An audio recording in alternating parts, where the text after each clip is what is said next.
Look at this group. We did it, everybody. We made it to Friday. We did it. How about that? Look at this crew we got here today. I don't know if this group's worked together yet. We got Chris, and we got Tony, and we got Mike and Jeremy. Of course, we got Dominique, who's wrapping up a very solid week with us. And how about out on the West Coast? We got Dave Damashek. Hello, Dave. How are you, pal? Well, I mean, I was good until couple seconds ago. I just noticed who was missing from that new show open. Oh, it's only the people who are here every day. What are you talking about? I'm sitting right here. Right here. Is he here? You talking to me? Because I mean, your puppet was there. Proceed. Yeah. Yeah, I think there's a great shot of Greg Cody shoving his hand up your ass in that show open. So you were in that video. You're the puppet. You're the puppet getting railed. For those who dream come true. Who are audio only listeners, which normally I am, it's worth a shot. Go watch the video or go watch the intro. It's a new intro. There's lots of things in there that are worth discussing. Tony, I won't mention it. Don't worry. They are worth discussing. Let's discuss it because yesterday was the first time I saw this. First thing that I noticed right away was I thought it was an actual hole that a hand was going in at first. I didn't quite grasp what was happening, and then I adjusted. I'm like, this looks really graphic. And my wife was very taken aback when she saw it. I get it. I was too. Look at these pearls. I was clutching them. Clutched. And then did we have to show the full dick that Chris Cody was drawing? I think we could have gotten the gist without drawing the head. I think that Dan would say that, like, you got to walk up to the line, like a little subtlety. We sledgehammered this one. To Chris's credit, he didn't draw the little line at the top of the dick. Well, I mean, maybe the camera cut away. We don't know for sure. I mean, maybe that's a tank. It's a tank. Two wheels. Could be. This one's uncircumcised. Yeah. An anonymous drawn wiener gets more play than Damashek. I mean, no, you're in it. You're featured. Dave, you're not looking at the positives here because I don't know if you've noticed this, but you are now one of the cartoon faces on the slot machine in the during Shadow Show. And you don't look like a crackhead at all. That's you, Dave. That's you. That's your cartoon face. I look maniacal. I look like Antonio Brown railing against Zay Flowers. Sheesh! Look at the anger in those eyes. There you go. Mugshot. You don't have a cartoon face on the slot machine if you're not someone who's appreciated, Dave.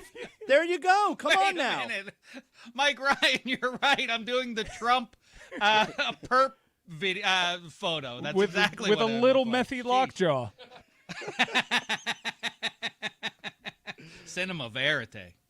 So we got a fun little show for everybody today on a Friday. Help you get started with the weekend. But first, because we have not talked to Dave yet this week. Dave's in with us on Fridays, and I don't know if this has been covered in Football America this week, but Giannis Antetokounmpo. I don't know if you heard, Dave. Giannis, he's on the Heat now. Give me some thoughts here. This is very exciting, right?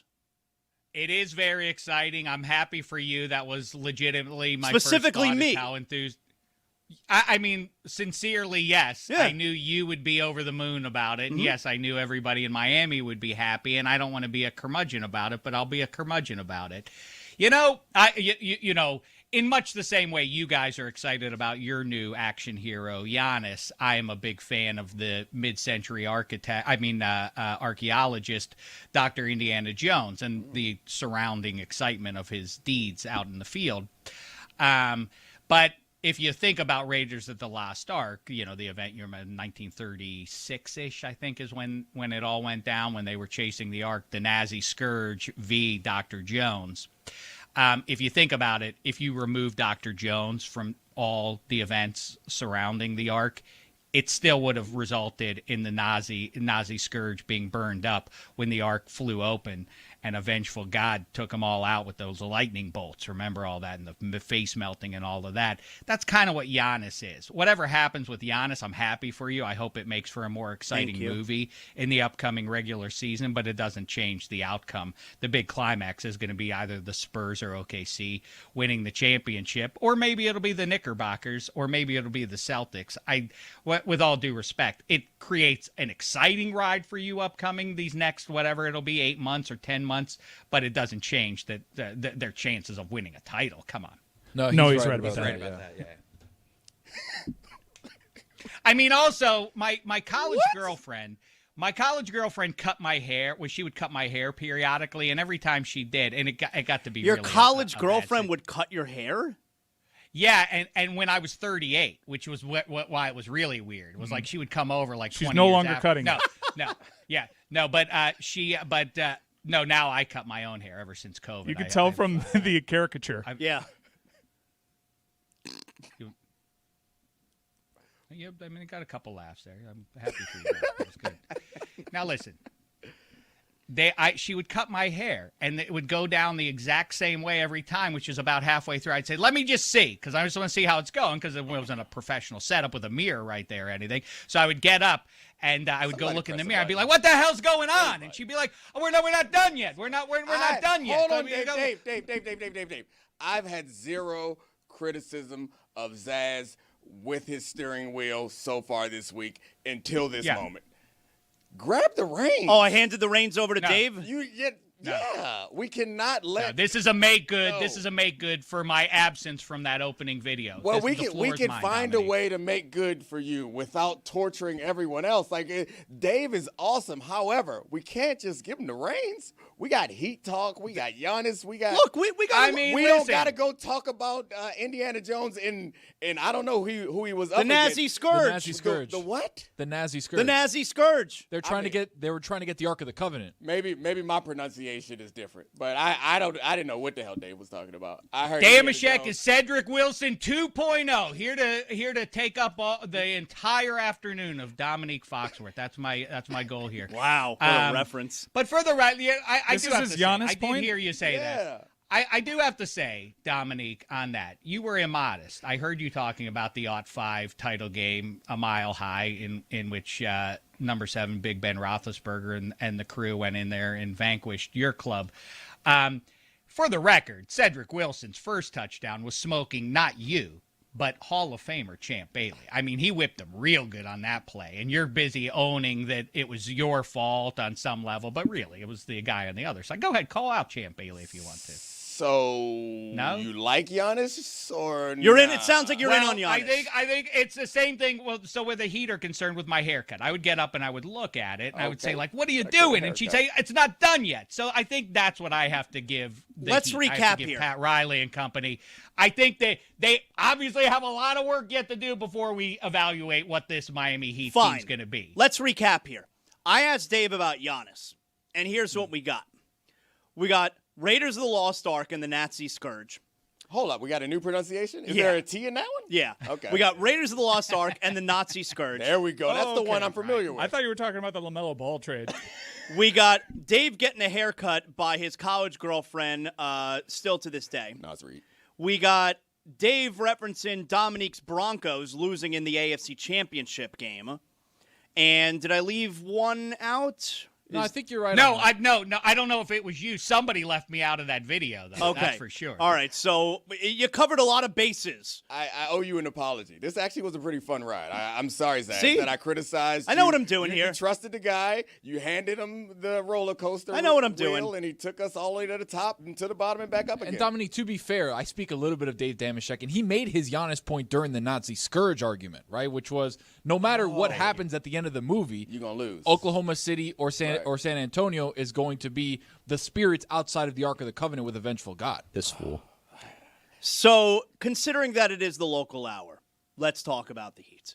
And before we get to more Giannis stuff, because, I mean, look, it's very exciting, and every day we got new opinions, and we're learning things, and there are rumors out there, and are the Heat going to do this? Are they going to be able to keep this? We'll get to all that stuff in a second. But one thing that I do want to address in regards to the Heat and what they are potentially going to do over the next week, now that we're headed toward the actual free agency period, stop with the Miami Heat Kawhi Leonard stuff.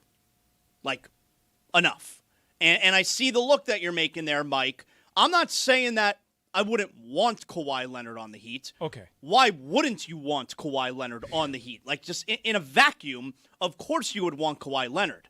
But you cannot, in today's NBA, you cannot field a competitive team when you have 3 players making between $55 and $60 million a season. That's not the way today's NBA works. It's no longer the days of like when the Heat landed LeBron, where it's, hey, you got to get your big 3 and we'll fill out the rest of the roster. It's okay as long as we put together all the talent.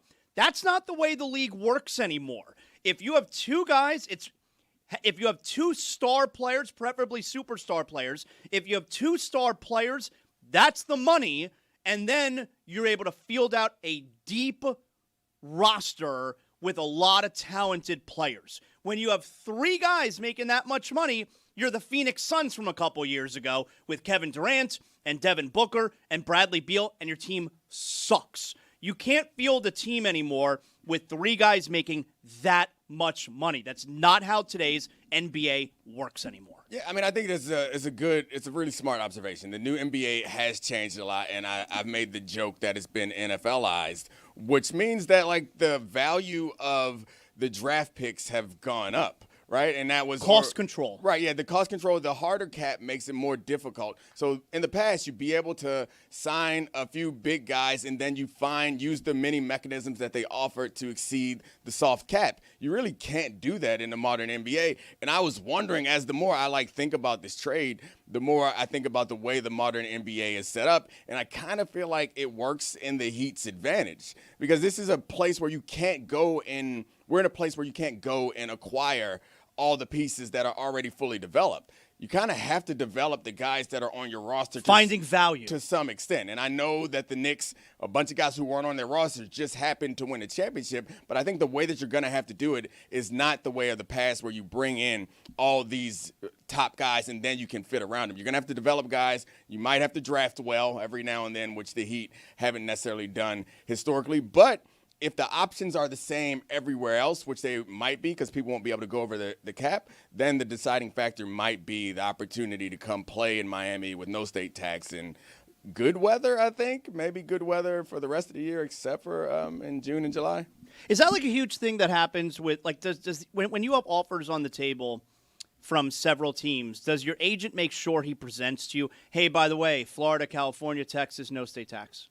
I mean, I'm sure everybody kind of knows it already, but for most guys, I don't think you have a ton of different choices. In the NBA, I think, to be honest with you, the top guys, the money is so high that they really are choosing based on where they can go have success. The rest of those guys, I think, are doing a similar calculation. I would say the most important thing is, who am I playing with? Like, how easy is my life going to be as a result of teaming up with this person? Then I think those other things, particularly if you're younger, I think those other things matter a little bit more. Like, yeah, I'd love to be in Miami if I'm a 25-year-old millionaire. That's pretty good. So that's what I'm saying, Mike, in regards to the Kawhi stuff. Like, yeah, I want Kawhi to play for my team. Yeah. He's a real good player. But once you do that, you have no more moves. The Heat would have a major problem if you had Bam. Like, it's amazing that those words are coming out of my mouth, that the Heat would have a major problem if they had Bam, Giannis, and Kawhi. But they would have a major problem because the rest of their team would be minimum contract guys, and, like, you would not be a good team. Not only that, you're on 2 timelines with the Giannis and Bam core and then also bringing in Kawhi because he says he's not going to sign an extension with the Heat. So you're basically bringing him in for a year, and it's like, all right, hopefully we do something here. If not, he's gone, and then what do we do with the rest of the roster? And Kawhi, like, if we're going to talk seriously about Giannis' health concerns, like, we have to, of course, obviously talk seriously about Kawhi health concerns. Like, he's participated less than Giannis. Of course, when he's healthy, he's as good as anyone in the NBA, but I think it's hard-pressed to rely on that guy to be healthy in the most important moments and for the stretch of an entire series. That's the interesting thing about his health issues is that they aren't like maybe something to go wrong. It's inevitable that his knees are going to wear down at some point the more he plays, especially in high-leverage situations. Now, I don't know if you've noticed, but over these everybody's got opinions about Giannis, okay? And we're so back. We're so back, the Miami Heat, where everyone's hating on us. I love it.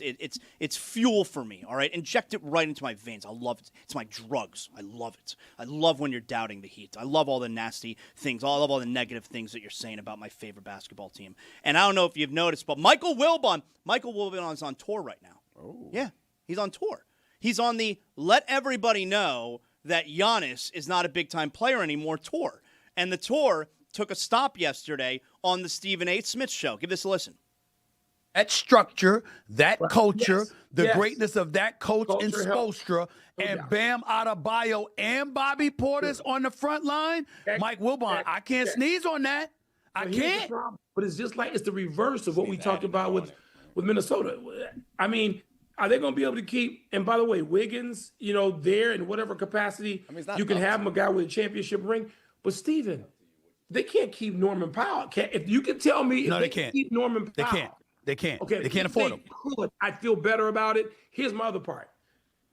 Giannis, it's not about how much, it's about when. Giannis has been a rumor in April and May, and he ain't even been on the floor in June. Yes. He's been a rumor. I'm sorry, Nah, 5 years is too long when you're 32 years old to have questions.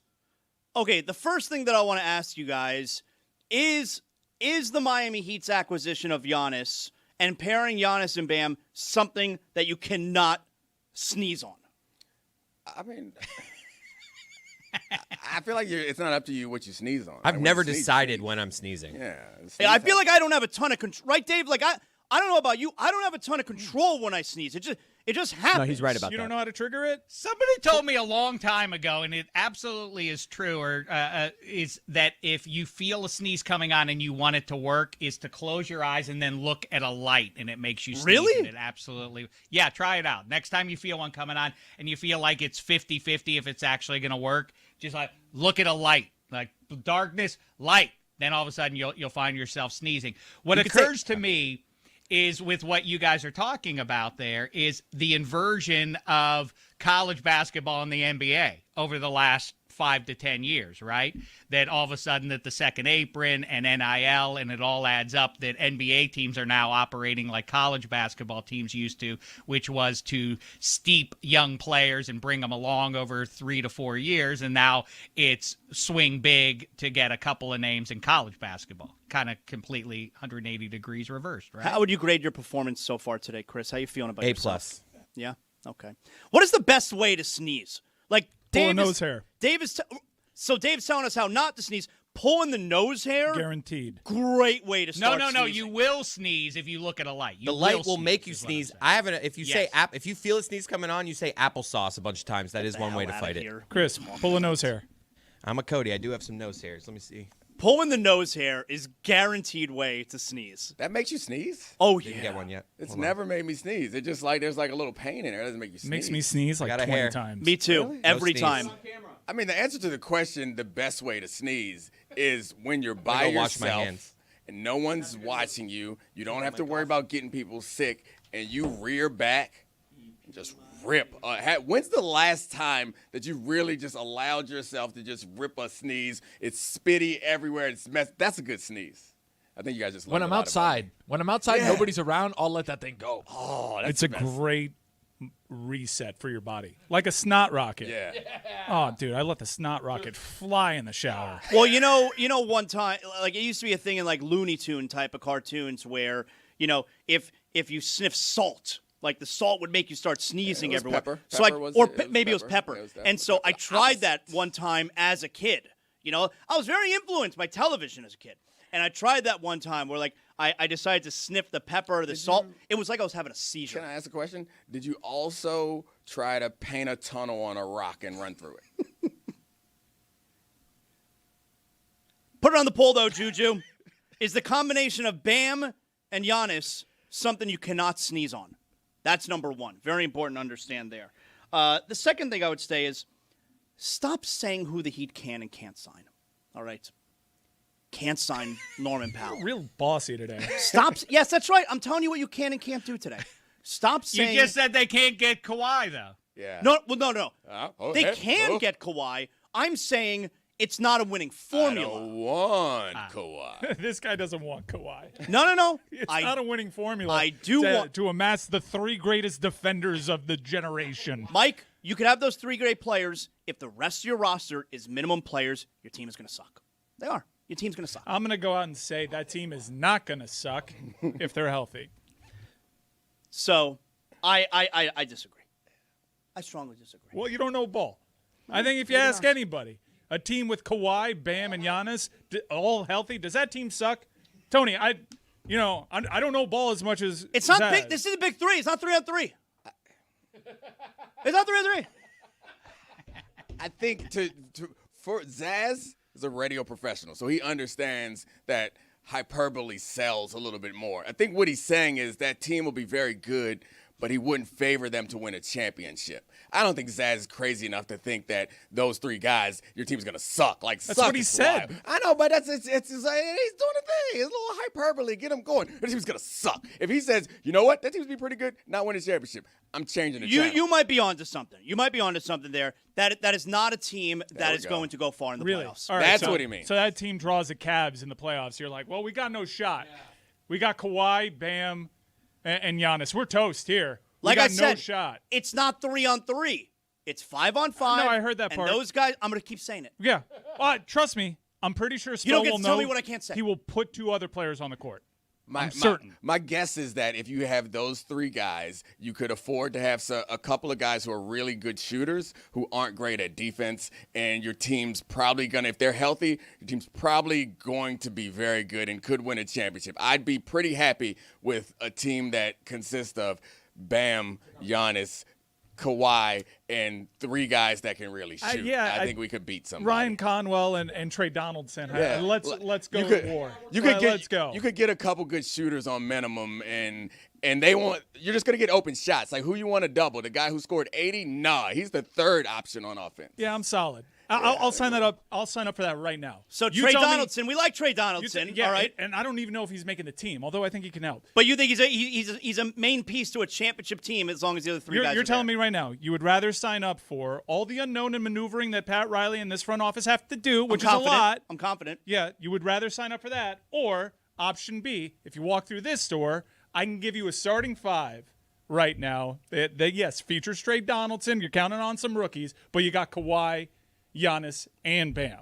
To be clear, let me remind you who Kawhi is. He's the guy that had LeBron in the finals saying "damn" at the free throw line because he was coming in the game. And to remind you, Kawhi just had his best season. Dave?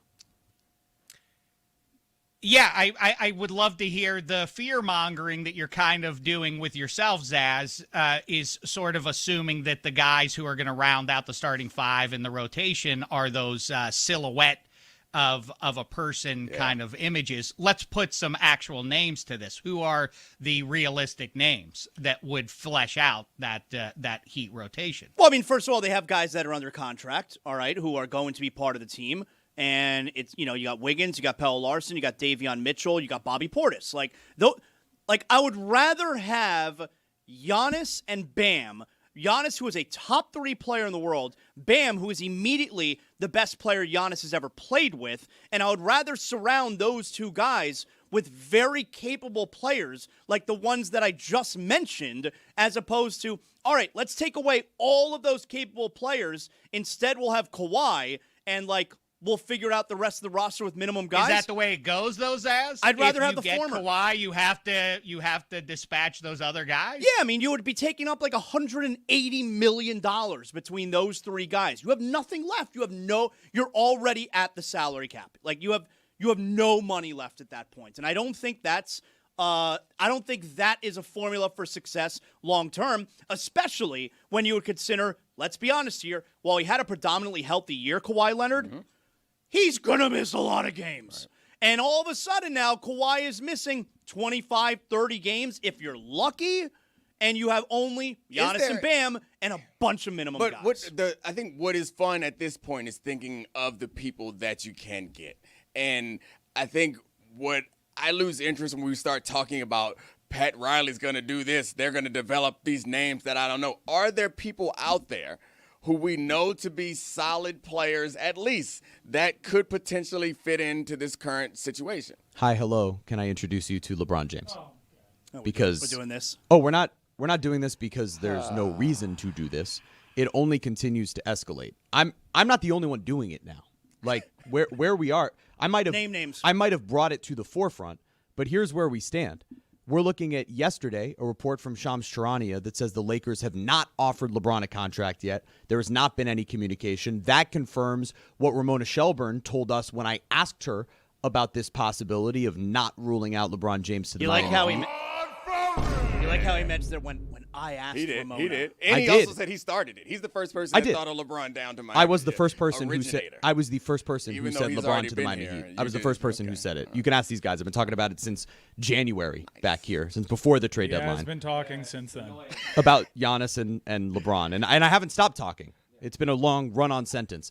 Then, how about continuing with Rich Paul, who, with Max Kellerman, said the word shooting is very misleading. This is when it comes to the Heat's future roster moves. In the playoffs, you need a guy that has the skill set of shooting with also the skill set of playmaking. You got to have guys who can put the ball on the floor. If you're them, you want a $30 million guy that you got for 18. If you could pull that off, you're in good shape. Or a $40 million guy. Now, if Andrew Wiggins opts out and re-signs for a lower amount, you're looking at an MLE Which is a of very 15 real million. possibility. Yeah, absolutely. You're looking at an MLE of 15 million. We're also talking about $18 million that is available to the Miami Heat in straight up free agency at the moment, and that floating Norman Powell potential sign and trade that exists. And then this morning, there's a tweet here from something Nick Wright said. Go on. Nick Wright, who poo-pooed the Giannis and Bam combination, said, I think if he were to go to Miami, meaning LeBron, a Miami team that I don't really believe in right now, but he would solve a lot of what their potential issues are. That Miami team could win the title. Now, who is Nick Wright represented by? Clutch Sports. Is that even true? I don't know. That's true. Yeah, that would explain a lot. That would explain a whole lot. So yesterday it was can't rule it out, right? Oh, yeah, Are it we feels s- like smoke now. I'm still not willing to get involved in Is it this. silliness. smoke or I is don't it like think the so. spark of the flint? Like, It's not smoke. It's I not think smoke. I kind of like that. I think you're right. I think we're starting to get there. Look, 15 minutes ago, I would have said we were at Now with these couple of updates, literally since I've walked into this room, I feel like we're that much closer to there being real Okay, smoke on so- LeBron to Miami. On this ladder, at the top is not 3, not 4, not 5. Right. That's the top. When you get them, they show up, they rise up from the floor, they do a press conference. At the very bottom, I think is where we were yesterday, where it's like can't rule it out. Do Like, we any- have like a pyramid? Do we have a Let's tier? try. Okay, so if we start at can't rule it out, we have the Flint Rock. Let's write the Flint Rock there. Is there anything before Flint Rock that? is on top of can't rule it out. Yeah. I think can't rule it out is the very. Yeah. So Is it the top or the it's like- bottom? no. I think the bottom is it's ruled out. Okay, Then so it's- start with then ruled it's, out, then you can't know rule what? it out. Can't rule it out. Then we're at Flintstone. Well, you know what is different than can't rule it out? You know what? So you know what is higher than can't rule it out? Yeah, I think can't rule it out. I say rule it out. Can't rule it out. Then you know what? Then we got Flintstone. Can't rule it out feels like when you say nothing's impossible. Right. Yeah. Very low. Well, It's not- nothing's impossible is different than can't rule it out. I feel like nothing's impossible is lower on this list than can't rule it out. I think it's ruled it out.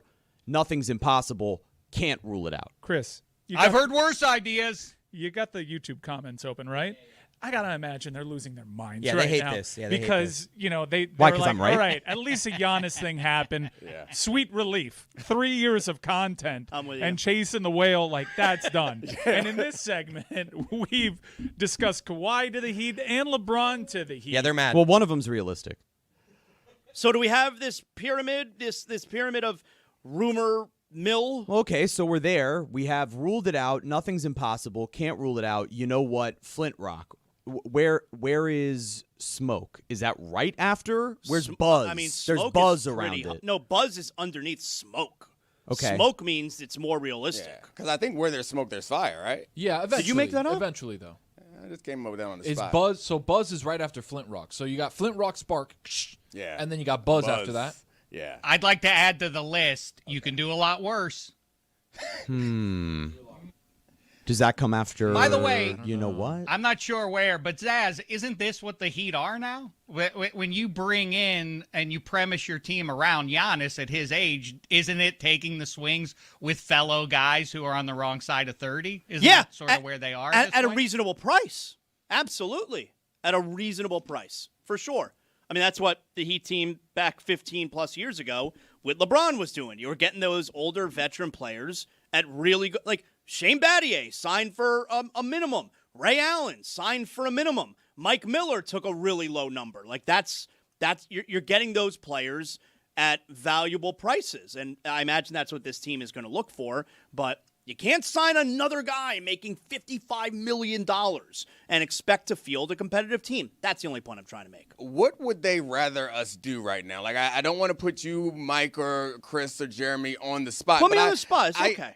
Or you, Zaz. I get that maybe they don't want us to do like we're hunting another whale talk, but I'm not sure what the conversation is to have. So we had Giannis is here. Then we had the conversation, this team can't win a championship. Now the next step is, what can we do to win a championship? And there's no other thing to talk about other than the moves that we can make, or talk about how everyone around them is worse. Like that's where we are. I just think let's be realistic. That's all. Right? We can be realistic and have this conversation. Where's right? that on the totem pole? Yeah, well, no. Being realistic. That doesn't exist. Is that anywhere? Get it out of here. That's not fun. Well, we got to talk about, like Dominic's right, okay? What direction do you go? And we got to have things to talk about, okay? Has anyone mentioned yet what the addition of Giannis to this team does to Bam Adebayo, all right? Well, Vince Carter took this lane. Ooh. Vince Carter, he'll tell you here what he believes happens to Bam. With this team, like you said, complete. My take on it, I was like, wow. I think Bam was having such a great year, and he was ascending, and he was growing as now, probably, I guess, the longest tenured Heat player. Yeah. And now playing through him a little more. He had obviously the magical game, but with the 83 or whatever. But my point is, he was becoming more of a complete player. And now what happens when you get in those situations where you don't see the double big anymore? So now he's more of a perimeter player. He's more of a stretch four, just to give Giannis some space. That is my concern. Does he still continue to grow as a player? And I'm talking about Bam, and because you still have Giannis, who is Giannis, two-time MVP, a champion, all of these things. You have to give him the rock. You have to play through him also. So I'm just interested to see how they utilize the two of them. But I still agree with both of you. You still need a closer. And what does that do for him? I mean, how do you Bam's navigate? going to have to turn into you late in your career, what you did. Who? You. Who'd you say that? Bam. Bam. You got to spot up. I don't think he can shoot the long ball like VC. Right? Not Jada? I see you, Jada. You're asking the right questions. Doesn't adding one of the best players in the world who's going to attract the entire defense, wouldn't that help other players develop? I mean, VC knows a whole lot more about basketball than I do, that's for sure. But I feel like being open on the offensive end of the floor probably helps you develop a little bit. Probably does. It would probably help Kawhi, but you don't want that. Okay. You don't want Kawhi. I put you down already. See, you're doing the same thing. Zaz doesn't want Kawhi. You're doing the same thing that all of the insane soccer heads have been doing over the last week with me, where I've now become the face of Ugly American. This right here. You're not ugly. This Punim right here. This Punim is Ugly American. I've become the face of Ugly American who loves commercial breaks during soccer. I've become the face of that, apparently, which is not at all what I said last week. And now you're making me the face of someone who doesn't want Kawhi Leonard when that is not at all the point. You led the show with that. That's exactly what you said. Okay. You said you love hydration breaks and commercials, and then you literally said this team would suck. You said they would suck. Yeah. That is something that you said. Like a minute ago. You said that the Miami Heat with Giannis, Kawhi, and Bam would suck. That was a little bit hyperbolic. There we go. The point being, Was it a little hyperbolic? I feel like you're mocking me. Am I? I'm going to let it slide. Yeah, you let it. For now. For now. For now. You're lucky that today's Friday and I'm in a good mood. I love that it's Friday. Hey, Damashek, you know about that Jadakiss? No, I don't. Okay. I figured. Let's make that a rejoin. What's going on with the Panthers and Connor Hellebuck? I saw that the Carolina Hurricanes actually made a good offer for Connor Hellebuck, the Winnipeg Jets goalie who wants out. The Hurricanes, they offered a first-round pick and also a really good player, right? And apparently that has not happened yet because it feels like Connor Hellebuck, who has a no-trade clause, is telling him, yeah, I'm not going to accept the deal to Carolina. I only want to go to Florida. And I legitimately don't know what's going to wind up happening now, Dave, because you have the player here who wants a trade, has a full no-trade clause, which I think is the worst thing in sports. Dominique probably cringes when I say something like that because obviously he's pro player, and that's fine. I hate no-trade clauses unless it benefits my team, which then I'm very for it because I'm self-aware with my hypocrisy. But Connor Hellebuck is not taking a trade anywhere and is trying to force his way to Florida, and Florida is unwilling to give up anything of value, Dave. That part with Florida, but really they're in the position of luxury, right? They're getting to pick and choose because it does seem as though the vast majority of available hockey players want to go and live in the Sunshine State and specifically down in Miami more and more, right? It's a real issue and is going to get even worse for the NHL when its biggest star right now, Connor McDavid, maybe has one more year left. It's not even implausible that they deal him before this season. And then what? Canada... It's wild that the fan base is all in Canada in the northern portion of these United States, but all the hockey players want to live down below in the Sun Belt, right? It's very weird and is putting the league in an odd spot. All the farm boys from Canada want to live where it's sunny. Obviously, they're rich and 25 years old. What do Panthers fans call themselves? Like, is there like a name for the fan base of the Panthers? Because, Panther fans. Well, I mean, I feel like you get Hellebuck. Like, you got. I nailed it, right? You gotta become Hellebuck girls. Like, on it. You gotta become Hellebuck. I'll be girls, back. Right? I'll like, be back. Right? The B. I ain't no Hellebuck girl. Yeah. I ain't no Hellebuck But you girl. are Hellebuck girls Oh, once yeah. it comes down here. Oh, Jeremy's going into the lab. Look at him. There he goes. I'm looking forward to I've this. never said anything that got Jeremy more excited than Hellebuck girls. Oh, I like that. Man. Mike, are they going to get Connor Hellebuck? Like, how? I really don't know what the ending here is because he's got the no trade clause. He told them, I don't want to play for you anymore. And it seems like if he's not, and by the way, Carolina's making a good offer and he's saying no to join the Stanley Cup champions. A lot of people are raw about that, and a lot of people in the media, even some of the biggest insiders in the sport who I respect tremendously, they're making Connor Hellebuck the villain. And this is something You can understand that, right? No, I can't. And yeah, it's convenient for me to not understand that when my team appears to be a benefactor here, but Winnipeg gave him a no movement clause. So many Why does every player in the NHL seemingly have a no movement clause? They gave it to him. Like, they gave him that leverage in a negotiation to make one of the game's best players sign with the Winnipeg Jets. That's how they sweeten the pot. And then everyone, not just the team, but everyone covering the sport takes the attitude of, man, Hellebuck, you're a real jerk. Why? It's in his deal. He can pick and choose if they want to trade him, which, look, Winnipeg wasn't exactly thrilled with Hellebuck after he won the gold medal. The fans over there booed him. It wasn't a great situation. Historically, not a great performer in the playoffs, which is why some of this started with Hellebuck, although he kind of shifted that narrative a little bit. And then we all saw what happened in the Olympics with one of the greatest clutch saves of all time as the U.S. finally wins a gold medal against Canada. But like it seems mutual, and they can get something for him. Florida still has a lot of players on their roster. They didn't give up much for Brady Tkachuk. I understand the frustration from the fan, but I don't understand making Connor Hellebuck this ultra villain just because Winnipeg decided to give him this contract. We'll tell you how dildos helped a man escape from alligator Alcatraz and talk with the Florida Democratic candidate caught up in a scandal that led to an election fraud complaint, forcing him to drop out of a high-profile congressional race. All new because Miami. Coming up on Mystery Crate this week, I pull Roy for a chat to see if we're really meant to be together. You really tried. We talk about shows that we could see ourselves being in. We get listener suggestions on shows they see us in. You were supposed to do a book report and you failed. I did a book report, just like I did in my whole life, and it got me here. So here we go.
Do you like breathing hot neck on the neck of hot? Wow. Are you turned on?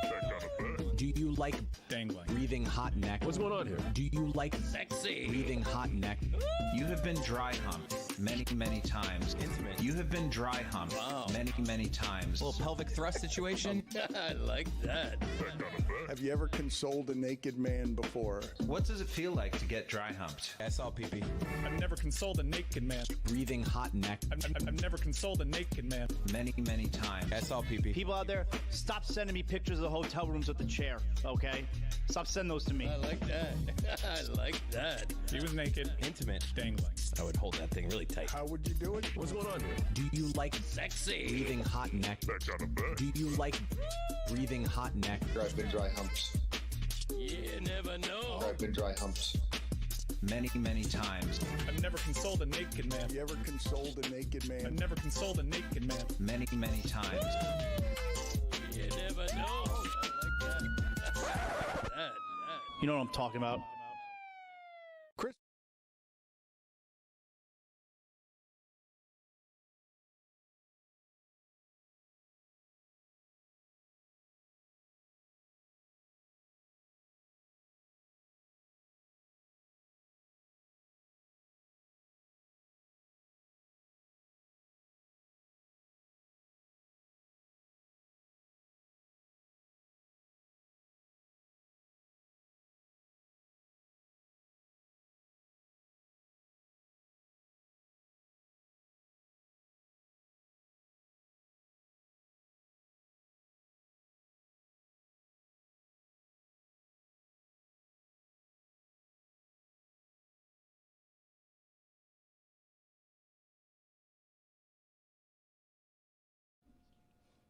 This episode of the Dan Le Batard Show is presented by DraftKings. DraftKings, the crown is yours. Wow, that was good. Excellent job there, Dominique. And you're going to do something. You got to do it right. So, Dominique, yesterday I went to the movies. I took my son last night, me and my 14-year-old. We do everything together. And whatever, man. Nothing's wrong with it. I love it. It's beautiful. I love it. And we went and we saw Supergirl. Did you get the dick cup? I mean, that's the only question you have to ask. The Like, dick- we'll find out. The dick cup. Find out whether it was good or not later. But the most important question, you got a souvenir. You get that, DC? No, I didn't get that DC. I mean, you went to Supergirl. You did get that DC. Yeah, you did. I mean, you didn't get that Marvel. You took that DC.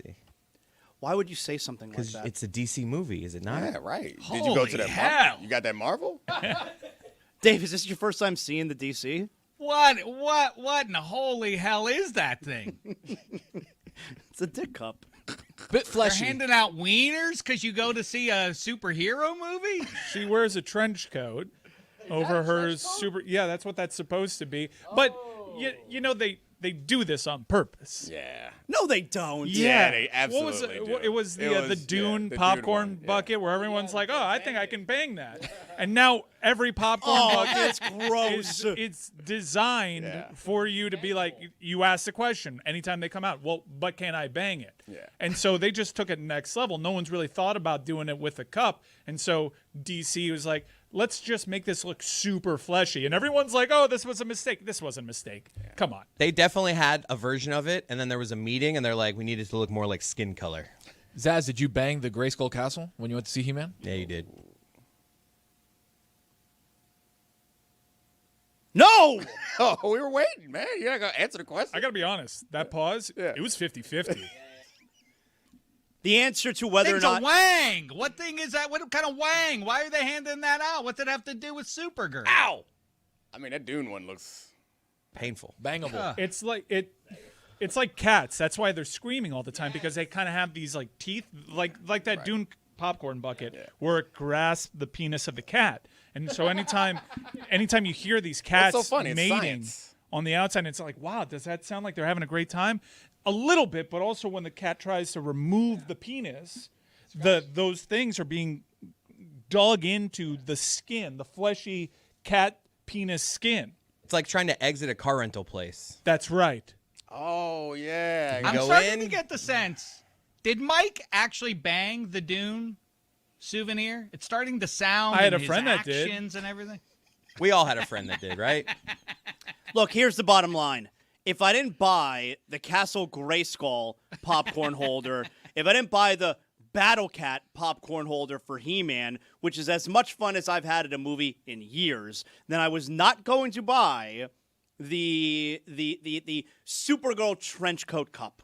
So no, I did not buy that yesterday. Now, I will tell you, though, I loved that movie last night. Oh. Supergirl's good. That's a good movie. It's really fun. I highly recommend. I like the new DC, like James Gunn, who took over that whole universe. You know, I like what they're doing. I like the old DC where it was super dark, Zack Snyder, but I really like what's happening now. The Superman movie that came out last year, I think, is my favorite superhero movie I've ever seen. I loved it so much, and that movie last night, I loved it. I mean, we knew you liked that DC. Why you say that? I knew you like the Snyderverse. Yeah, I did. I did like it, but I think I like what they're doing now more than that.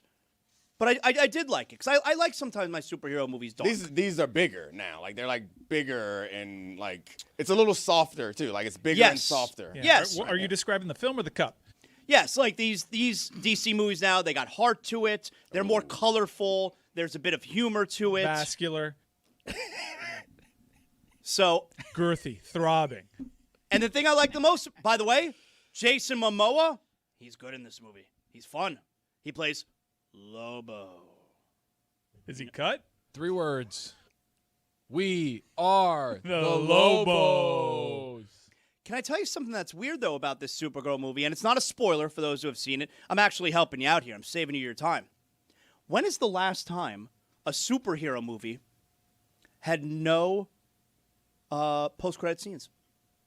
Not a single post. Like the superhero movie, I don't remember what was the first one. Maybe Iron Man that did a post-credit scene. Was that like the start of that? Where Nick Fury shows up. Yeah, and that became a we're thing. Building a team. That's a thing. I want to talk to you about the Avengers Initiative. That became a thing, right? Where every superhero movie, you stay in your seats because there's 2, sometimes 3, and other movies have this too. Like I saw He-Man last week; they had 3 post-credit scenes. Toy Story 5 had one. Did you see Toy Story 5? I did. And? Don't spoil it. My daughter saw it, and I had to stop her from spoiling it. Well, she said something like, she was like, Buzz? And I'm like, don't you dare say it.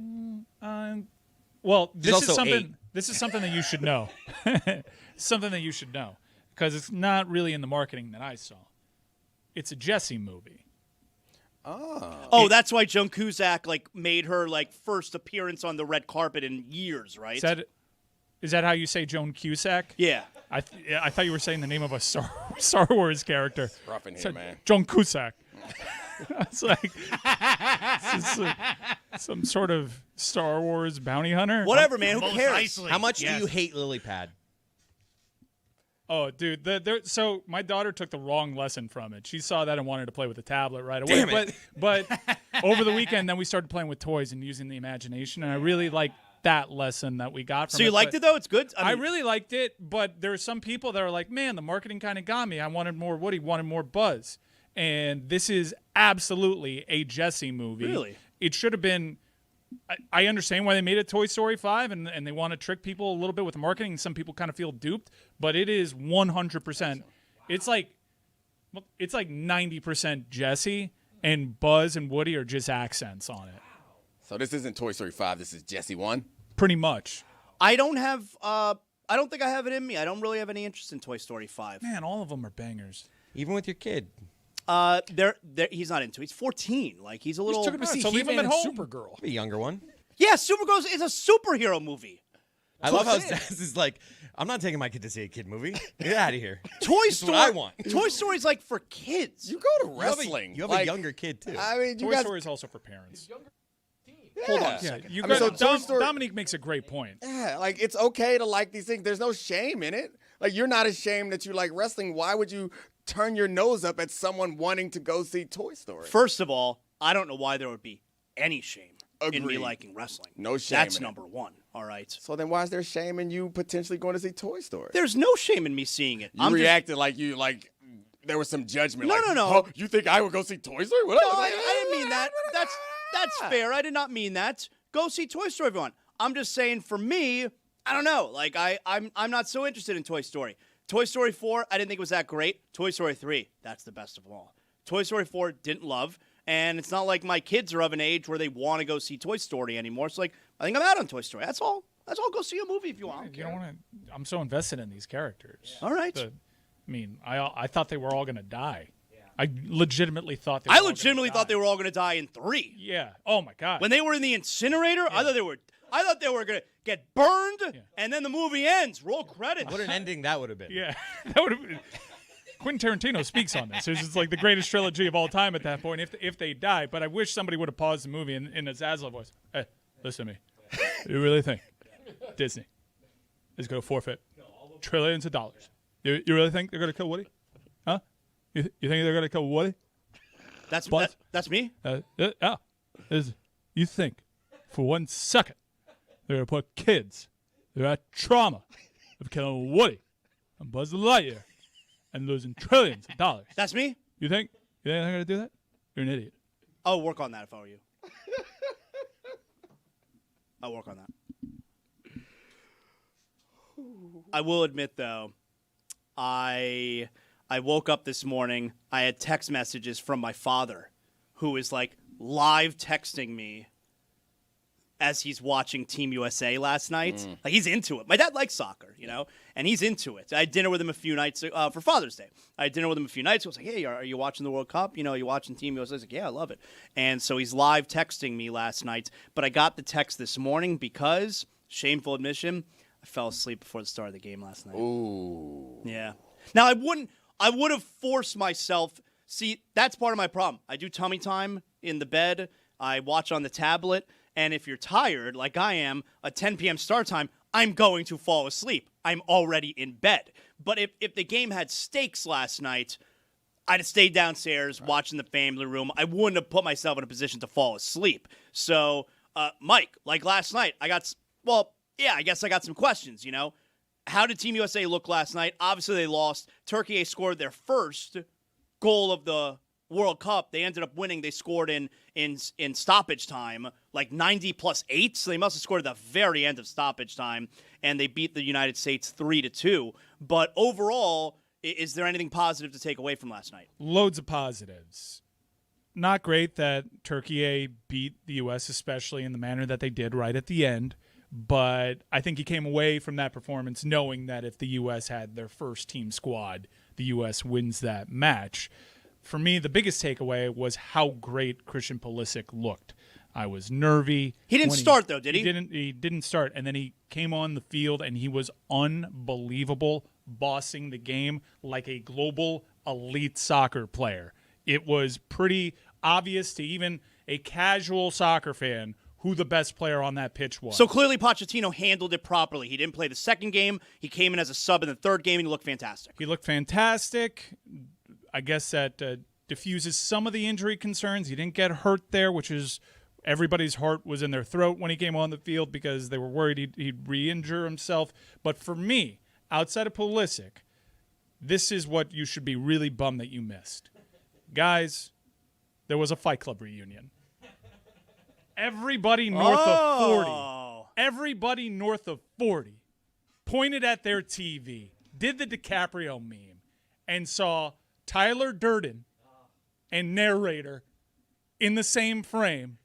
This is something like they haven't been photographed many times together. Yeah, I don't recall them like being together. I've never seen them hanging out. And they were hanging out for a long stretch of that game. Fight Club, the very first DVD I ever bought. Fight Club, my favorite movie of all time, and that seems pretty obvious. I fit that mold. I also like new metal, and I hate Dave Damashek's takes on that. More on that in a second. Whoa. But they were hanging out. They seemed like legit friends. By the way, the shirt, the jersey, the lifestyle jersey that Brad Pitt wore, this whole look sold out immediately. Once it was shown on frame, his entire head-to-toe drip sold out. And rare to see some of the natural facial hair color on Brad Pitt. He usually has a pretty good colorist leaning in. But Ed Norton was super into the game. There were so many stars there last night. Ed Norton got really excited for a big play here in this match. Yeah, did you see this, Dominique? The first goal, yeah. Edward Norton was afraid. Look at him. He's afraid when the U.S. scores the goal. Did somebody tell him before the game that when a goal is scored, like the goalie gets executed? He's afraid. I recognize that. That's the face I make whenever you say, "What do you think, Dave?" Because I'm like, "Oh, we're in for something here. You're a roller coaster all the way." Terrific again, Dominic. It could Anyway, it could be great. You could. Oh, I'm sorry. Yes, Dave, go. No, please. The floor. Oh is no, yours. don't do this, The floor is Dave. yours. This was in LA. The stars were out. The thing I resent is what is the passive aggressive move from Brad Pitt. Now, of course, Johnny Depp is the worst violator of this, but Pitt's doing it too, which is I'm going to wear the floppy bucket hat or whatever it's called, that thing. It looks good on nobody, but Brad Pitt can wear it because what he's saying to all the other fellas out there is, you see how ridiculous I look? I could still take your woman if I wanted to. I don't like that. It's Johnny Depp with all the scarves and the jewelries and all the rest of it. It's like, yeah, you look like a ridiculous ass, and you laugh at him, and then he goes like, yeah, your lady liked it, and he means it. He means it. He could take any woman. I don't like that. So where does Team USA stand? I mean, they won their group. Do we know who they're going to play in the round of 32? 99% certainty. This is Bosnia. I think it's actually Bosnia-Herzegovina. Yeah, both countries. Good fans. Yeah. Yep. So, you don't tell me about that. Tall test having to play too. But if you're seeing how this side of the bracket that they're on is breaking down, very favorable. Yeah, tell me. Yeah, you got Egypt potentially a following knockout stage game against either them or Belgium, depending on how some of the results go. Is Belgium definitely in? No, Belgium has to win today. Right. There's a lot of interesting scenarios. I thought it's been a great tournament, by the way. Already the most attended World Cup in history. Think about that. Now is that fudging the numbers? You know, like Vince McMahon, he'll tell you there's 200,000 people at WrestleMania 3. We all know that's not true. Yeah. I don't know if they're fudging the numbers, but look, it's a Hispanic World Cup. There's more games, no doubt. Who is that? This is John Zaslow. But we also have to keep in mind, you know how many more matches there are? Yeah, there's a lot more. Yeah, like about 45 more. About 45. Why are you talking like that? They've already set the record. Nobody talks like that. Look, about 4 million people have gone to the games. How many more million people with 45 more games? 45 more games. What are you laughing at? Hey, listen to me. 45 more. 45 more. Is that you? I know it's not me. So 45 more. Yeah, that's me. You need to work on that. You know how many? Yeah, just take that math. Multiply over. Take 45. that what? That math. Take that math. Apply over 45 more math. You're swallowing your tongue. How's that impressive? I don't swallow my tongue. You know how many fans that is? How many? 200 million fans. Rough estimate. 200. What? 200. That what? Hey, how you feel about Kawhi Leonard to the Heat? Awful. The team sucks. Bad basketball team. Let me tell you, Miami Heat, Kawhi Leonard, bad basketball. I'm being misrepresented. That's what you said. You said sucks, which was harsh. Harsh. You said sucks. Doesn't matter. It's not going to happen. Dave, he said sucks, right? Sucks. Whatever. It's not going to happen. Tell you what else sucks. Dave, you've been getting crushed with your new metal take.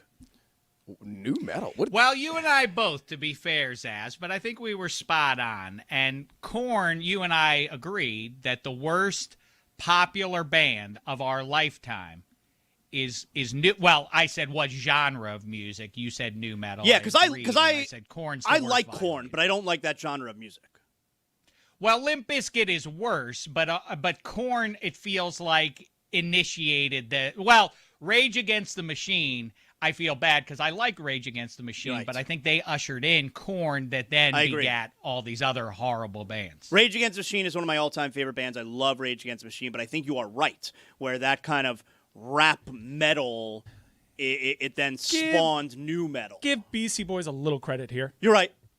Beastie Boys is like, it's more hip-hop than metal, right? Right, but then they started venturing over to rock. Okay. So where Dave's approaching it is a rock band that started toying with hip hop, whereas the core discipline for Beastie Boys was hip hop. But they actually were a punk band to start, and then ventured over there, and they went back to their roots. I think Beastie Boys for a huge part of America, and Public Enemy too. Public Enemy deserves a lot of credit. Run DMC did a lot of work. Basically, anything Rick Rubin touched had that influence. But yeah, you could see generationally about 15 years later, the kids that grew up listening to Beastie Boys and Run DMC and Public Enemy, they started toying with that concept a little bit more, and it birthed new metal. And yeah, while I'll concede, not the strongest generation of rock music, there were weaker spots. Like hair metal wasn't better than, or hair metal was just as bad as new metal. That's fair. And I do think that there have been some bands, especially I don't understand the side swipe on Korn in particular, because I think Korn has displayed that Korn. they have staying power and they have a pretty unique sound. It gives me a stomach ache, but whatever. But you get to see what did it, right? You look down. What are they the 25-year-old millionaire so overwrought, so up? So what are you so down about, white guy? What's so wrong in your world that you got to complain? I have to cut myself to feel. I believe he was sexually assaulted by a neighbor. But yeah, he did a whole song about it. It's a very disturbing listen. But now I feel attacked by you, Mike, and I don't appreciate that. I will tell you the one. I will tell you, like Dave is saying he doesn't like Korn. I'll tell you that group that I don't like / don't get, and everyone's gonna get really mad when I say it, but it is what it is. I don't get Linkin Park.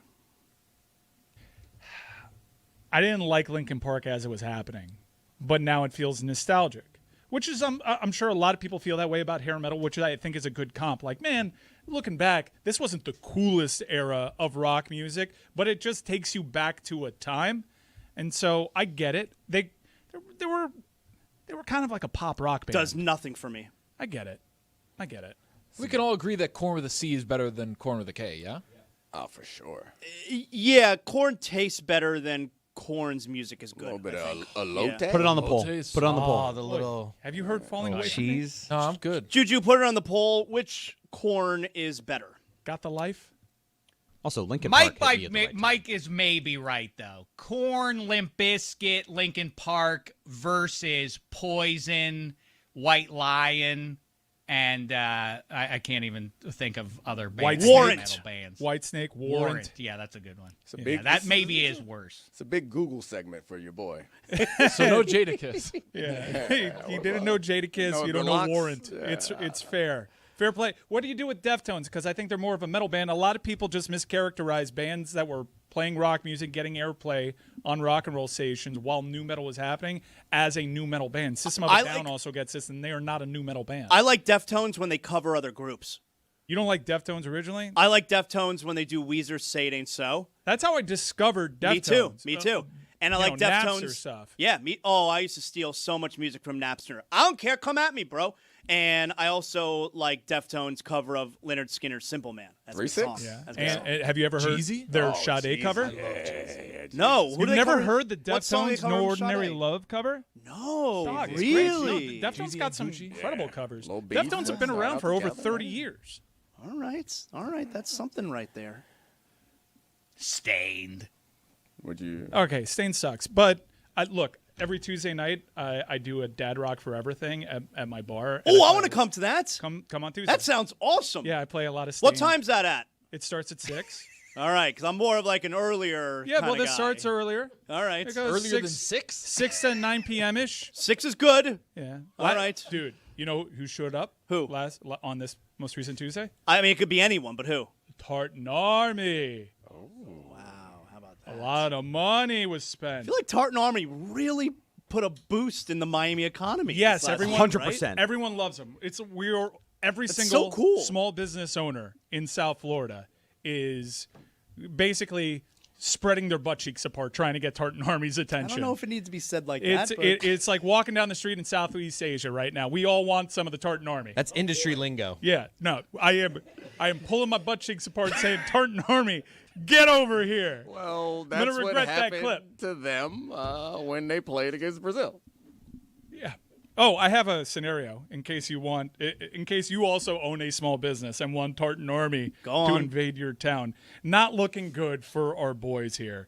But they have a 12% chance to make it to the knockout stage. They're technically still in it. I think they are the last team in right now. They need Belgium to beat New Zealand. That seems plausible and, in fact, likely. They need Egypt to win El Homofobico. You know about that? I get it, yes. Yeah, Egypt versus Iran. Yeah. In Seattle, it is the the Pride match with two countries that are less than enthused about this. Interesting venue for that game. Iran seems in particular really perturbed by this, but whatever. We'll pay them $300 billion. They'll be all right. They need Spain to beat Uruguay, which I think that happens. Cabo Verde, Cape Verde, Cabo Verde. Cabo Verde. I've heard like 12 different pronunciations of this name, and I apologize. I'm trying to get all of them because at some point I'll be right. They need them to beat Saudi Arabia. Tougher, but I think that can happen. But here's one where it falls apart. They need Senegal to draw or lose to Iraq. Ooh, that's probably the toughest one. That's where I think our Tartan Army falls short, and we're going to have to be looking at some other fan bases to pull our butt cheeks apart for. And by the way, World Cup fever, as you can tell, is absolutely here. The Dan Le Batard Show on DraftKings Sports. Join us for Colombia versus Portugal on Saturday, tomorrow, June 27th at 7:30 p.m. Lost Boy Clubhouse, 157 East Flagler Street in downtown Miami. And remember, DraftKings Sports is now available in how many states, Chris Cody? All 50. All 50 states. I have some breaking news on that front. I've been working the phones with my friends over at DraftKings, our great partners over at DraftKings, and I got them to come to the table with a little treat. In honor of our watch party. For new customers using the promo code DLS, all DraftKings Sports customers using that promo in Florida can get a 100% trade match up to $10 in the Colombia-Portugal match. Wow. A little special treat in honor of our watch party by our presenting partners, DraftKings Sports. All right, and I can tell you right now, Colombia, Portugal, great fans. Do you think it's a big game, though? Oh, if we were doing big game and not big game, Colombia, Portugal, that's a big game. Yep. You didn't see that coming. That's a big game. Dave Damashek, did you see the whole to-do over the last couple of days, what's going on with Caitlin Clark? We talked about it a bit on the show yesterday. You see what's going on there with your girl in the Indiana Fever and the big latest controversy involving Caitlin Clark? I wasn't aware of update me on what the latest chapter is, but it all amounts to just an insane situation. The sport 2 years ago was the emerging star on the in the world of sports, right? And now everybody hates its biggest star and the one who has really caused the boon. Why? So as you can see on the video here, that's what the hell? Right. That's two nights ago. Alyssa Thomas is straight up fist to the throat of Caitlin Clark. She's pulling the move where, you kind of use the person on the ground as leverage to get up, even though we all know, you're really just trying to make them uncomfortable. But here she does it with a fist, and she does it in Caitlin Clark's throat. And, Dave, I can tell this is the first time you're seeing this. Let me also tell you that a foul was not called on this play. This was a legal play, all right, in the game the other night. And, everybody was all up in arms about it. The treatment of Caitlin Clark, the way that other players treat her. She's not protected. Her safety is at risk. And yesterday, the WNBA has now suspended Alyssa Thomas for a game, which I think is appropriate. I think a lot of people are angry. They think she should have been suspended multiple games. I don't know. A game suspension feels pretty appropriate for that, right? Right? Well, so this is why National Treasure Boomer Esiason now is saying that Caitlin should take herself overseas. What women's leagues even exist overseas? Yeah, they try. They have women's leagues over there, and I was like, that's how we ended up with the Brittany Griner situation. I'm sure Boomer Esiason can name all of them.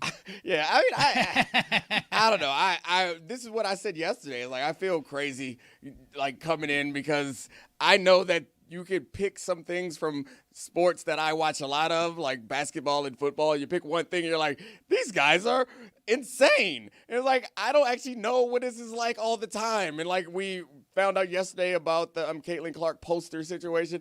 I don't know. It just feels like I'm getting duped. Anytime I open Twitter and there's like a whole Caitlin Clark controversy, I know not to get involved because I know that this is a trap. It is a trap to pull us in and make us argue about something that we don't actually care about. Well, so I will tell you. Did she die? No, I don't really care about Caitlin almost Clark. Did. I don't really care. She almost did. Oh, okay, well, you care. I don't really care about Caitlin Clark's throat. Lewis, show the tweet.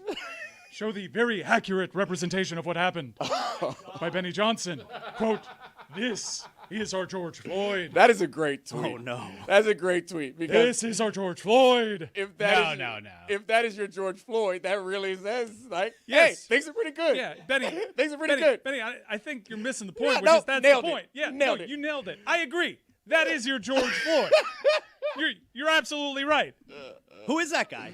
Benny Johnson? I don't know, fool. God, I love your existence. Ah, man, to be Jonathan Zaslow, to live in the space where you don't know Benny Johnson, consider yourself blessed, my man. Yeah, I don't know that fool. Whatever. All right.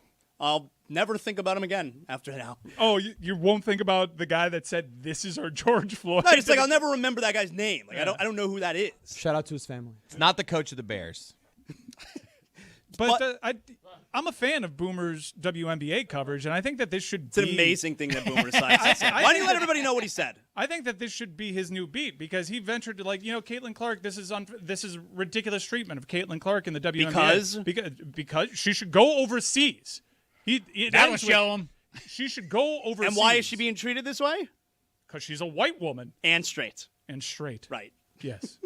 Yes. Which perfect. Thank you for the thought-provoking take. In fact, CBS does a great job covering women's sports. Chris Whittingham should toss it to Boomer on the sidelines of the UEFA Champions League women's final. And WSL put Boomer in the booth. We are blessed to have Boomer finally covering women's sports. This is the kind of coverage that the mainstream has been missing. Can you imagine if Caitlin Clark were to heed Boomer Esiason's advice there and leave like some venture capitalist would back her to have her own league? She'd be like the biggest sissy of all time, where you're running away from the league that's mean to you. But at least Boomer Esiason will be there supporting, hopefully in the booth. I also don't think that the appeal that she has here would translate. Like, I'm not sure that if she went to go play for a Spanish team or a team in Russia, that right, they don't give a shit about Caitlin Clark. Oh, we got Caitlin Clark. Let's pay up, baby. They got straight white women over there too. Like, that was the part of the thing. It was like Caitlin Clark was shooting from the sticker. There was this big rival, subplot rivalry in college that we all cared about that felt like a race war and made us really interested. It was fun. Caitlin Clark means something to us here. She's not going to go over there and be like, fill up the stadium. I get the white thing. Look, it has to be said, having a white superstar, especially an American, which is a big deal. I always find it funny when NBA people like Bill Simmons are like, man, if we had our best players playing soccer, we'd dominate, when like the NBA hasn't had an American MVP in a decade. Like, get your own house in order a little bit at this point. But yeah, I stupid me, I never thought when she was bombing away from half court, she's straight. You catch that? Hey, you won't believe this. That girl shooting from half court, lighting up college basketball, she's straight. I think guys like Boomer, and not just like guys like Boomer, people believe that, like, in the WNBA, a good proportion, or certainly a disproportionate number relative to society, are like out gay women. And so, like, that sport would look at someone who's not like that and see her get the attention, and they feel offended. Like, you could understand that they would feel offended, like, man, we've been here doing it, and maybe you won't celebrate us because we do not fit this construct. It's like a weird mind game where it's like the reason why people think that the WNBA doesn't like her is because she fits too neatly into the broader society. It's a weird way to be like, I'm oppressed. Or I guess Caitlin's not saying this, saying my idol Caitlin is oppressed because she's just a little too much like everybody else. It's just a weird place to be in. I'm not making any argument about it otherwise, but I recognize that if you're a white person watching basketball, you see a white person playing basketball well, you're going to be a little bit more excited. Like, I think we all have that little impulse in us. Can't wait for the I Have a Dream remix with David Guetta. This song goes out. But is she, the thing I don't know, to Dominique's point is she in fact the best player in the league? No, not even close. No. She's not. No. No. That's all right. She might be top 10. It was set. They would build it up too. What? She's barely top 10? And I liked it. pop culture reference. I wanted to know where it was gonna go. From COVID from 2020. It was gonna be nice. Shout out to Dave Damashek's family. Yeah, Dave, she's definitely top 10. I mean, I don't think you can make the case top 5. I don't think so. I think she's right outside the top 5. So between 5 and 10. Really? Caitlin Clark isn't in the top 5? Well, then I agree No. with everyone then. She is getting too much shine if that's the case. No, but where is she with the straight women? Probably A1. in the top 5. Right. Maybe top 3. Top 3? Maybe. Top 3 straight lady? Acting like I know every girl's every woman's sexuality in that league. I have no idea. I mean, Sophie Cunningham, she got the poster and she owned Twitter yesterday. She might be my for the favorite. right reasons. Like you can own Twitter for the wrong reasons. She's so great. Sophie Cunningham's reaction that became a meme of her pointing was the centerpiece of all the best Twitter jokes yesterday. They were all nice, happy, fun WNBA-ish content. Like, That's going to have more run than a 24-hour run. Like, that's not just quick. That's going to be a long-standing meme for a very long time. You want to talk about understanding filling a role. And she understood, what was it, like early last year, where I'm going to be the one who protects Caitlin Clark. Like, I'm going to be this tough guy, and that's going to be my role. When the reality of it is, like Dominique, do we know if she's is she actually tough? Like, I have no idea. Sophie Cunningham? Yeah, is she? I guess so, yeah. Like I don't know. Sure, like, Certainly, Good analysis by you. Yeah, that was good. I mean, that's how I feel 05. about it. Every time someone brings up WNBA, let's talk about it, I feel like, I don't really watch it, guys. Can we I'm get sorry. Pelosi kneeling in the halls Ooh. wearing a Caitlin Clark jersey? That's what's up. That's what's up. Now you're thinking. So a couple things to revisit from yesterday. Number one, Dominique was 1,000% right when because I brought up yesterday, and it became a thing on Twitter. It was like a hot topic for 24 hours, how the WNBA, which, by the way, is still a really weird league, okay? And they put out this commemorative poster, which has a representative player, either a legend or a current player, from every single team. And for the Indiana Fever, it's Sophie Cunningham. It's not Caitlin Clark, which is really odd on the surface. And you're wondering, why are you pushing back from marketing your most popular, most visible player in everything you possibly can do to market the league? And your only answer to that ended up being correct. Yeah, because, I mean, I thought it was obvious. I'm sure that they wanted her on there, but I just assumed that there was some sort of, like, marketing or group licensing situation. And I referenced the old basketball games that we used to pick up and want to play, and then the guy who was on the Bulls that looked a lot like Michael Jordan was, like, number 23, Jordan. Like, he's a person who is supremely marketable, has different deals, and you can't have any conflict there. Like, it seemed like an obvious reason why she wasn't up there to me. And then we come to find out that was the reason. So is that kind of like a dick move, though, on her part, where it's like, no, you're not going to be able to use me to promote the league unless you pay me more money? No. In the history of video games, who are the athletes that didn't allow this? Bill Belichick didn't allow for it. Yep, not Michael an Jordan athlete. very famously, And yep.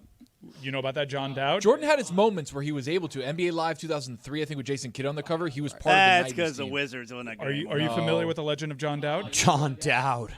All right, so you're a little too old. MVP 05. But also, you're a little too old for MVP baseball. MVP baseball, with one of the greatest soundtracks ever, one of the best sports games ever. And probably this missed Dave Damashek, too. And Dominique, baseball, I'm just going to go ahead and assume that's not your jam. Nailed it. Right. But John Dowd, Sega Jeremy, NHL 94 is the number one sports You're video wrong. game Wasn't it Brett of all Hull? time. What wasn't Brett Hull one of The those guys one-timer. too? Yeah.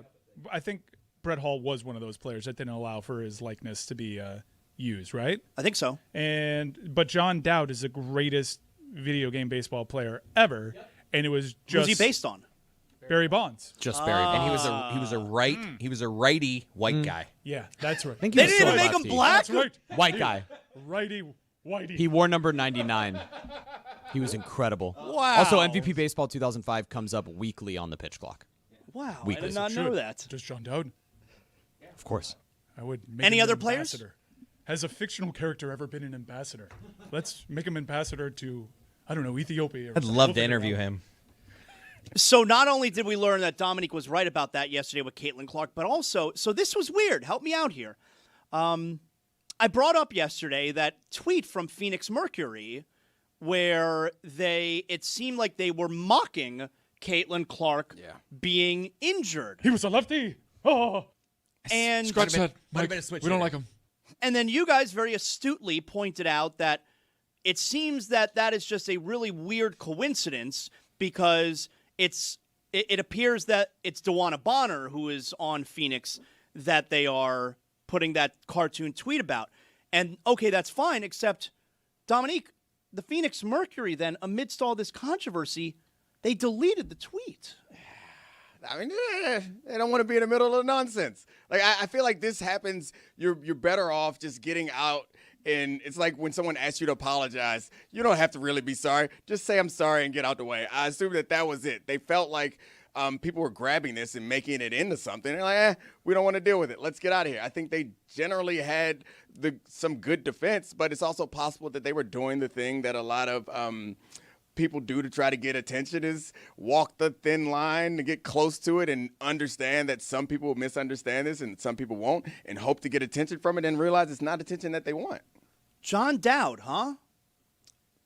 It's going to sit with me all weekend that I said he was a righty. Sit with me, too. Yeah, it was bad. It's almost like he didn't play the game. It was good delivery. Oh, so was he not a righty? He was a lefty. He was a lefty. It was a carbon copy of Barry Bonds. But he was white. I was going to say, was he at least white? Yeah, he's definitely white. And not Barry Bonds. Didn't have the stance. No, a deep voice. But he played like him. He hit like him. Yeah, he was incredible. Yeah, he's like 99 all the ratings. He had basically Mike Trout's stance from the left-handed side, like just super still, but was Barry Bonds. Like he was spectacular. He was a cheat code because Barry Bonds is a cheat code. More cheat code than Bo Jackson, Super Tecmo Bowl? Come on. You get that reference. I do. I For mean, sure. I I'm think young. Vic was the biggest. Madden. Vic was a big one in Madden. Yep. Yep. Madden. 04? Vic was earlier than Mario that, I think. Lemieux. Really? Lemieux in NHL 93 and 94, unstoppable. Yeah. Just about literally unstoppable. You mentioned Mike Trout, and I have to take the reins from Boomer Esiason and Be Ugly American for a second. I think I know it's a hot take, sports radio thing, and all of that, but it's wacky to suggest that if you could, if there were an alternate universe and you took Christian McCaffrey and Mike Trout and Tyreek Hill and Russell Westbrook and any number of other high-end Saquon Barkley, and in the year 2000, instead of them playing football or basketball or otherwise, and you had them focus on soccer, that the U.S. wouldn't be an international soccer power, it's a ludicrous argument. Yes, Morocco doesn't just create great athletes, they create great soccer players more so than the U.S. does. It's an illogical argument. I was trying to make that case to my 14-year-old son a few days ago. He looked at me like I was an idiot. It's Former Miami Beach mayor and Jeff Epstein buddy Phil Levine once gave me a key to the city, and the next day they changed all the locks. We'll be talking about all of his sexy, flirty emails with co-conspirator Ghislaine Maxwell, and we speak with a woman who got manhandled and arrested just for showing up to speak at a public meeting. All new because Miami. Coming up on Mystery Crate this week, I pull Roy for a chat to see if we're really meant to be together. You really tried. We talk about shows that we could see ourselves being in. We get listener suggestions on shows they see us in. You were supposed to do a book report and you failed. I did a book report, just like I did in my whole life, and it got me here. So here we go.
Nick, before we let you talk about the Steelers, you're in luck because we have the Love Doctor.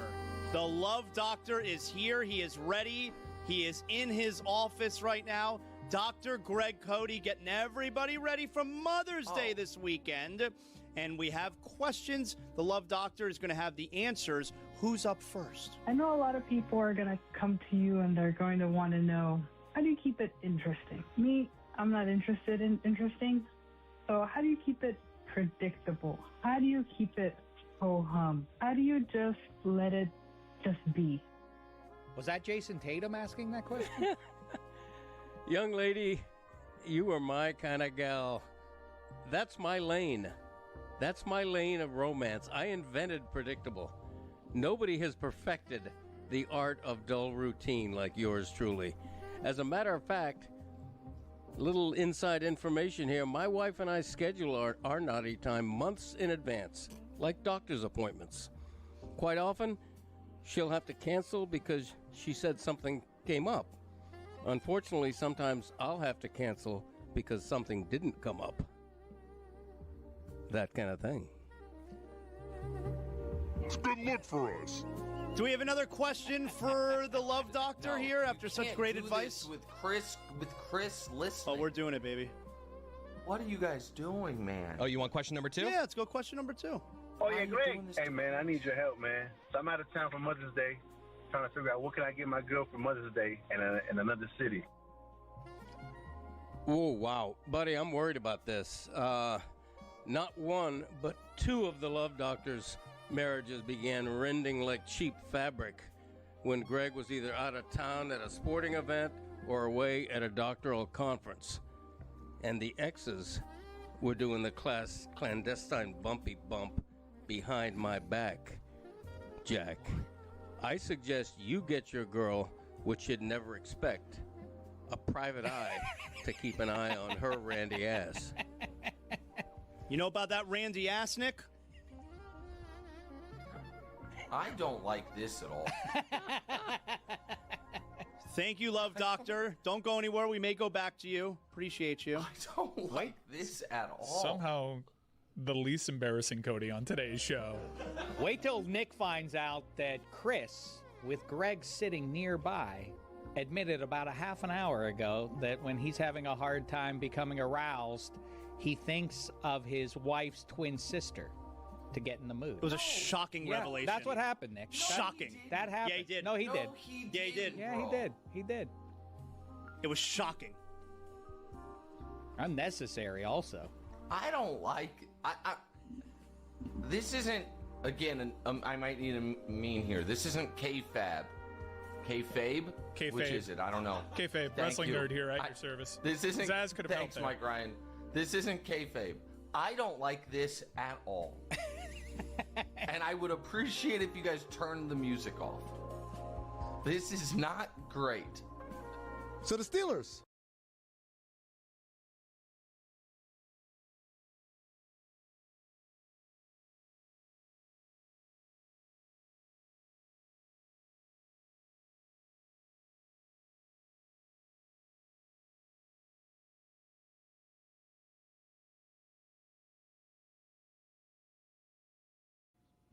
I know everybody was so bummed that I was on vacation watching soccer because they wanted a recap of the first ever street race in San Diego. Yeah. That's right. They raced at a naval base. How America is that? But the real fireworks came after the race. Guys, are you familiar with Kevin Magnussen? Yep. Yes. He sounds like a weightlifter, but he's a Formula One driver. That's his core discipline. And he raced in this race. A lot of big names were. Jimmy Johnson was racing. Believe it or not, the former coach of the Dallas Cowboys. Yeah, he was there. Didn't do well. But Kevin Magnussen was there, and this was a great moment between American NASCAR fans. Like, all right, let's see what you can do, F1 guy. He actually pulled off a pretty fast lap. But Noah Gragson is a NASCAR driver, and shades of Talladega Nights, the fight between Sacha Baron Cohen and Will Ferrell's character. Noah Gragson took issue with the European Formula One driver because of how he was driving on the track, and they had this testy exchange. What's your problem? You guys come over here, you drive off in the corner, and I said, you got fender down on the thing. What's your problem? You wrecked the for why? I wish you could get out of You know what? I'm done with this. Let's go. I'm done with it. I'm done with it. Let's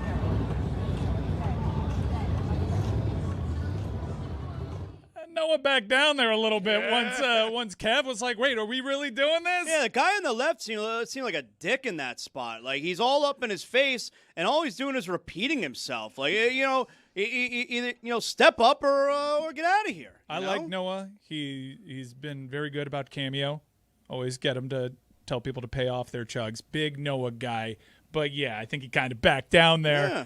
And do something, player. This race was eventful. Everyone, look, SVG was a huge favorite in this race. Stan Van Gundy? Stan Van Gundy, Jimmy Johnson, former Cowboys coach, all in this race. Shane Van Gisbergen is one of the greatest road course drivers ever, if not the greatest already.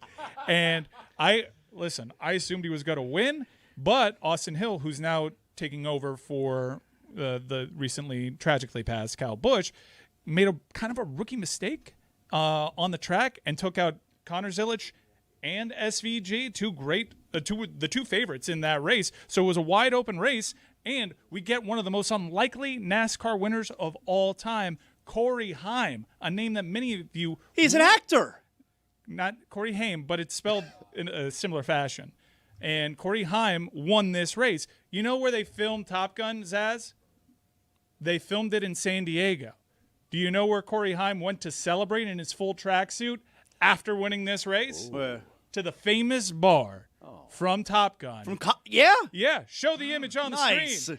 This had to be a moment. Nice. Yeah. So, and by the way, SVG, you got another road course here coming up. So I think it's Sonoma. I imagine he's going to be all right and win another road course race, provided that there aren't any other idiots on the track. And for every lap, keep it fun. Keep it Cuervo. Thank you for presenting Gearhead. Thank you, Cuervo. Guys, I got to show you something. Dave, I don't know if you saw this yet, all right? But there's a video that has gone viral on Twitter. You know, sometimes videos go viral on Twitter. And there was a video that went viral. It's going viral on Twitter right now of this woman. She went hiking, and she's hiking with her dog. Looks like a German Shepherd, I think. I'm going to play the video for you here, and we can kind of all experience it together if you haven't seen it yet. And on this hike, she runs into a brown grizzly bear. Now, from what I understand, before we hit play on the video, the black grizzly bears are a lot less dangerous, I believe, than the brown grizzly bear, right? Go on. Correct me if I'm wrong here. The black one, you're supposed... Not even sure there is such a thing, but I keep cooking. The black, you play dead. You're supposed to make yourself small and just kind of freeze. Yeah, but there isn't a black grizzly bear. You just mean black bears in general. Yeah. Oh, all right, whatever, man. Yeah, black bear. No, the grizzly bear is famously brown. Okay, fine. And the brown grizzly bear... All right, man, there has to be some facts, all right? You just can't go unchecked. Thank you. I mean, it just seems also like unnecessary distinctions. Like, we're going to this. It's a woman, it's a bear, it's a dog. Well, no. Let's get to it. No. There's a major distinction. No. Unnecessary distinction for this conversation. And you were just really nailing. I let it slide a bunch of times. You're really nailing this black-brown thing a lot unnecessarily. A bear's a bear. I don't think that's true. Ask Ramago. They have different temperaments. I don't think that's true. The white ones? No, but Zaslow's wrong. The white ones are actually Mike scary. Ryan is right that a black, if you say a brown grizzly bear, it's like saying a striped zebra, right? All right, fine. The brown bear, though, you definitely are not supposed to run, and you're supposed to try and scare it, right? But it'll mess you up. The grizzly bear. So anyway, let's go to the video here. It's rather terrifying, this encounter, this woman and her dog, I think it's a German Shepherd, as a brown one, a grizzly bear comes up on them. Go ahead. Let's see. No. Go away.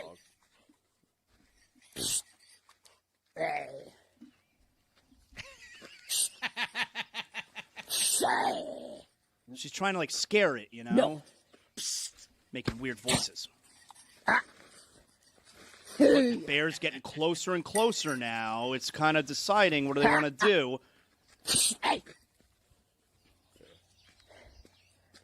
She's kind of doing what Ron said, yeah. And now the bear's kind of creeping pretty close. And now the bear's really close.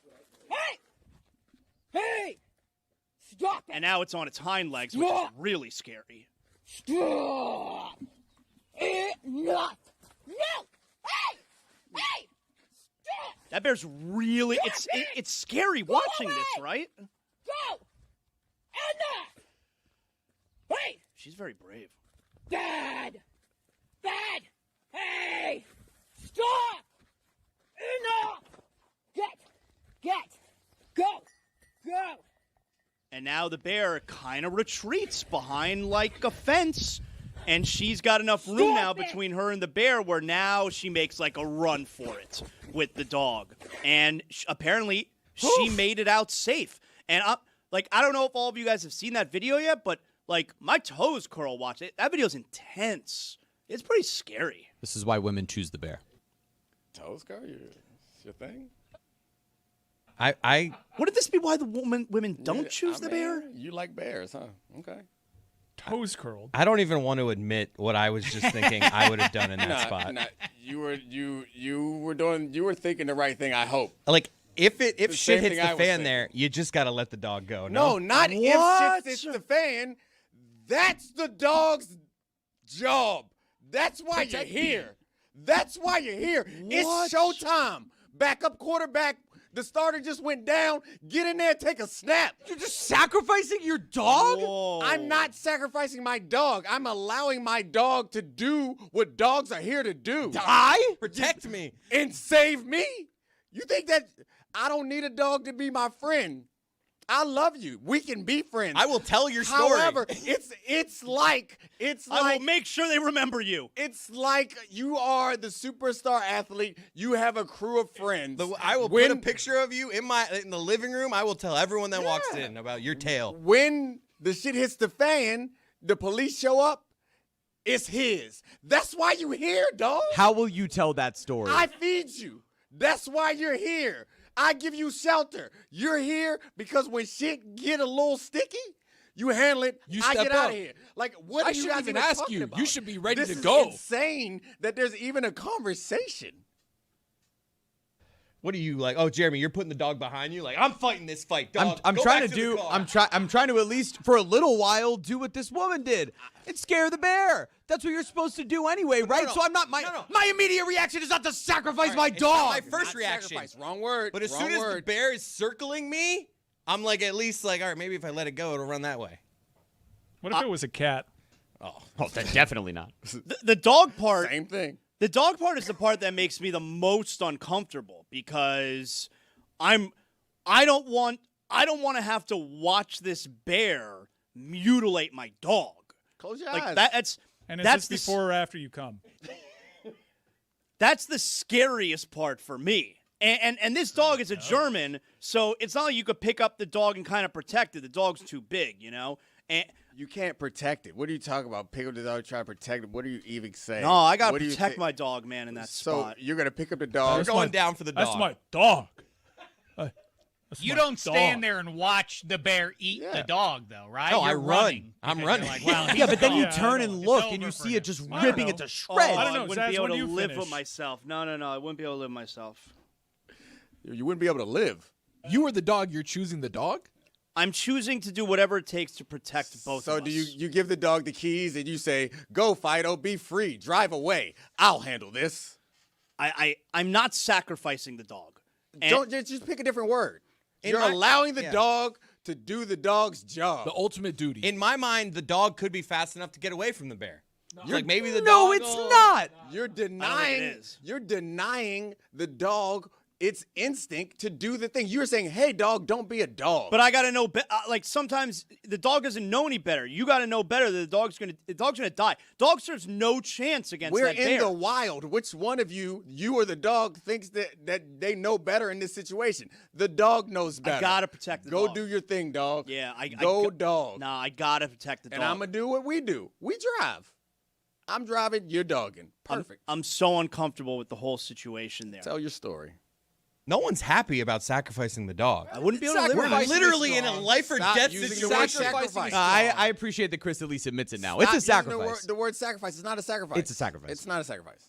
I don't know, man. I don't like it. I don't like the way you're talking either.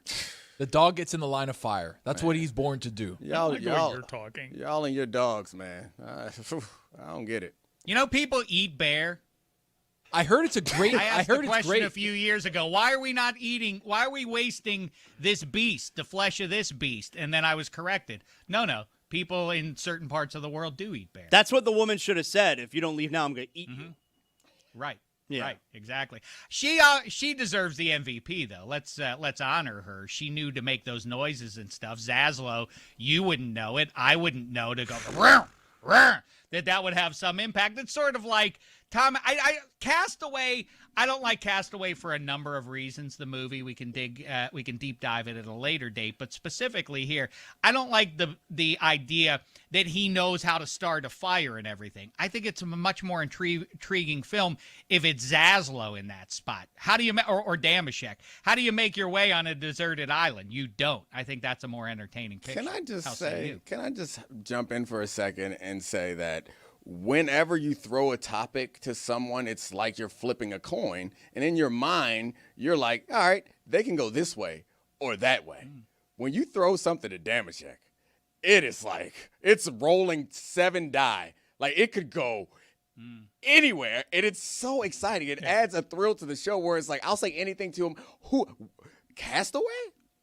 Yeah, you can eat bear. You go to Castaway. You can go to the Hanks Nazis. is, he's deserted on this island, and then he has he has to get by how he does, like people do in prison. He has to get by with the volleyball, and he does what he does, and that's that.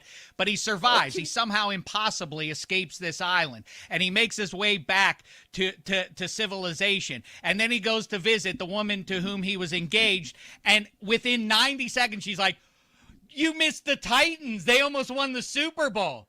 Hey, lady, I almost died on an island. What are you talking about? I don't care about the Titans. That movie stinks. What version of Castaway did you see? What did he do with the volleyball in that movie? Well, I think it's implied. Oh. Had a face and everything. Look, I'm going to tell you something. I think we can agree on one thing here. He cared more about that volleyball than Zaslow does his dog. That's not true. I think we could agree on one They're thing both here. coming. This woman deserves a toast. Yes, she does. Absolutely. What a great effort by you, lady. How about that? A toast from Cuervo. That's right. Keep it fun. Keep it Cuervo. This lady, like I would have sacrificed the She's dog. so brave. She did not. She was brave, and she's worth a toast. Many toasts, I'd say. Breaking news here real quick in the world of Major League Baseball. How about this? The New York Mets have fired manager Carlos Mendoza. They are 34-47. Go ahead, Jeremy. I know this is your lane. Your time to shine. Go That ahead. means that Marlins manager Clayton McCullough, who was in year 2 of managing the Miami Marlins, is the longest tenured manager in the National League East. Wow, how about that? Crazy the amount of turnover that division has had. Because how many managers have been fired midseason from that division now? It's the Phillies, who fired Rob Thompson. Don Mattingly's their manager now. Yeah. And now the Mets just did that. Walt Weiss took over this year for the Braves. They're having a great Original year. Marlins shortstop. And I believe it's Butera is the manager now of the Nationals, who's like younger than half of Major League Baseball, and he's their manager.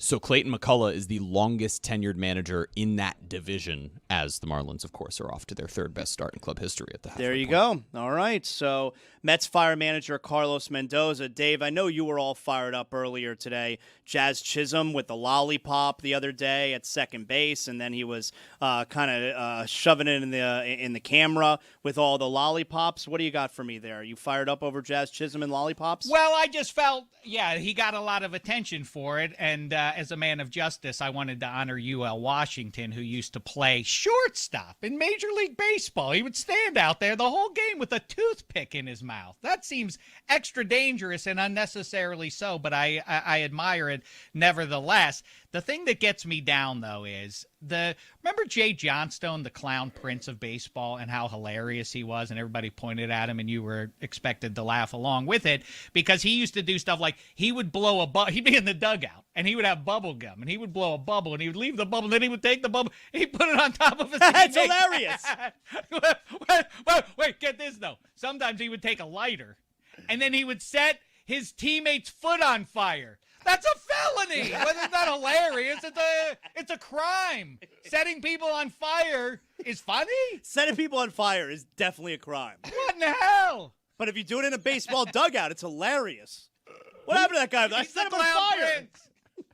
Who are you guys talking about?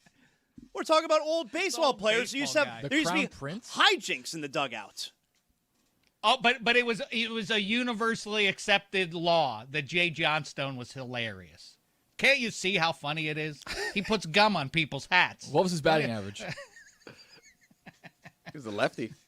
Batted 1,000 in the comedy department. That was my favorite. One of my favorite parts about Mr. Baseball. What a movie, Tom Selleck, Mr. Baseball. That's a great movie. And they used to light their cleats on fire when the guy wasn't paying attention, and then it was hilarious when he noticed because his foot was burning off. Hanks is on that island, and he's engaged to Helen Hunt, and he, focuses on her picture and all of that. It's 4 years he's gone. He's lost to the world. Helen Hunt, during that time, finds a new man and makes a baby with her. And the baby with him, it's Chris Noth. It's Mr. Big from what's it called? I think it's whatever it is. I'm not watching. What's going on with Helen Hunt there? She's a grieving woman, but she also has time to make time with the dentist and make a baby with him and start a whole new life while Hanks is off. But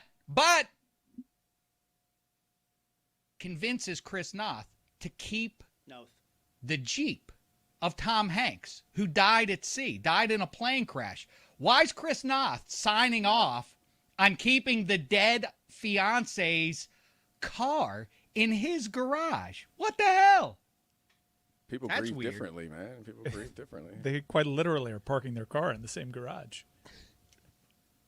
I mean, that's pretty creepy stuff. It does seem like she's moving on. Why do you want to keep the car?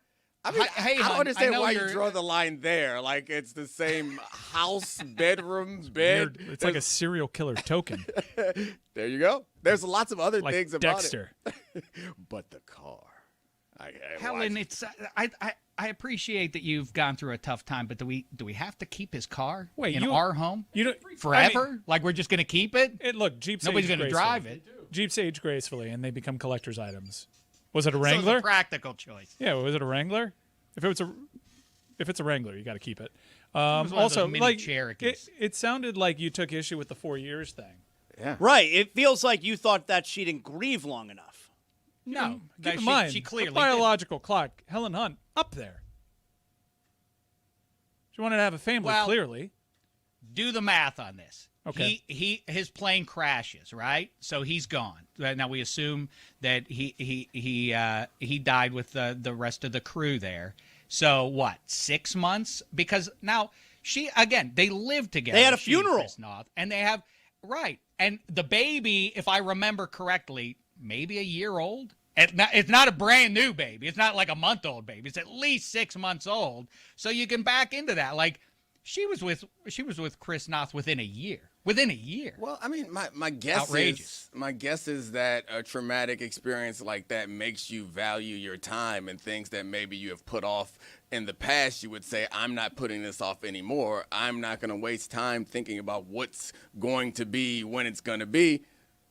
I'm going to do the things that I've always wanted, to have a family right now. Let her grieve the way she wants to grieve. Be just the judgment. You don't have more judgment. Tom Hanks, it didn't take him long to find that volleyball, did it? You're not judging him with that volleyball. But this isn't about Helen Hunt. It's about Tom Hanks and what he went through, and she should be able to relate to that. Instead, like I say, she opens her front door, which, by the way, she's standing at the front door in the middle of the night when Hanks shows up there. Her husband and her new child are sleeping upstairs. And she's down there waiting on him to crack the door open. And like I say, instead of here, oh my God, what did you do? How did you survive all that? I can't imagine. Well, what did you eat day to day to sustain life? No, she's launching into a story about, you missed the Super Bowl. We have a team here now in Nashville. Did you hear? That's a good point. We got Memphis. We have a football team. We came up just 1 yard short. Do you know who Kevin Dyson? Oh, I guess you don't know who Kevin Dyson is because you were on that island. But he almost scored. Like, what the hell's wrong with you, lady? I was trying to cling to life so I could get back to you, and you're telling me about the football game. Some people love ball, some people don't. I thought you loved ball. It's pretty clear to me that you don't appreciate that the most important thing is ball. Like, he got home, and you know what he wants to know? 1 yard short. Exactly. Well, not 1 yard short. You said they got a baby. All fair points. Jeremy, I know you're fired up about this potential new MLB CBA and these proposals that the league is going to come up with ahead of what looks like a potential labor work stoppage here. What are some of the things that we need to know about that are being proposed here? Yeah, I'm really concerned about where this is headed because it doesn't seem like the MLB and the MLBPA could be further apart right now. Within a salary cap sport, which is what they want in baseball right now, that is Major League Baseball, not the Players Association. That's the owners, right? Not Of course. The MLBPA. Well, and for context, the players have said for years that a salary cap is a non-starter. It will never happen. That's right. And it continues to be the case. And so within this next CBA, MLB proposed 5 years to free agency for players 30 or older instead of 6 years. So allowing players to reach free agency earlier, which would be a good thing. No qualifying offers, no deferred contracts. A max contract of 5 years for free agents switching teams that can only be 15% of the salary. So this upcoming year, that would be a 5-year, $202 million contract. So not just a salary cap they're proposing. They're proposing actual max contracts. Including a 6-year deal to stay with your own team. So 6 for $265, I believe, would be the look for the upcoming season. Obviously, you juxtapose that with where contracts are right now. Like Juan Soto is on a 15-year, $760-something million contract. Ridiculous. So you could say it's ridiculous, but it's what a free market allows for Juan Soto to demand. And Dominique, I'm fascinated by what your perspective would be here, obviously, with your union work. I mean, they're always going to be really far apart at the beginning. That's the way, and we're still in the early stages. But this CBA negotiation is like just about every other one. Is it comes down to the owners having issues with each other, and rather than sorting out their own issues, they decide that they can agree upon taking it from the players. Because what I think they're trying to argue is that certain teams have a distinct advantage in baseball because they're able to generate more revenue. And so like there's a bunch of franchises. So if you think about a bunch of different McDonald's, like they're franchises around the country, there's certain McDonald's that are in neighborhoods that are going to make a lot more money than others. In this scenario, I would say that, you know what you do? McDonald's should pool all their money and then split it equally and then do whatever you want. That's how you solve it. But rather than that, they say like, nah, we're going to find another way to suppress the wages of the employees in order to create more revenue. It's not as much about parity as they will have you believe, obviously, and I think most like modern sports fans recognize that. And the max salary thing, it's another tool that they use to kind of turn the middle and lower class to try to create a divide where it's like, all right, if we cap their salaries, that means that the rest of you are going to get more money. If we raise the floor, the rest of you are going to get more money. It's looking to create division there. So this is like traditional labor stuff, and I think the most interesting thing, or the reason why I think that's pretty important, is because the percentage of revenue that goes to baseball players is lower last time I checked than it is for football and basketball. So it's not necessarily about them spending too much money.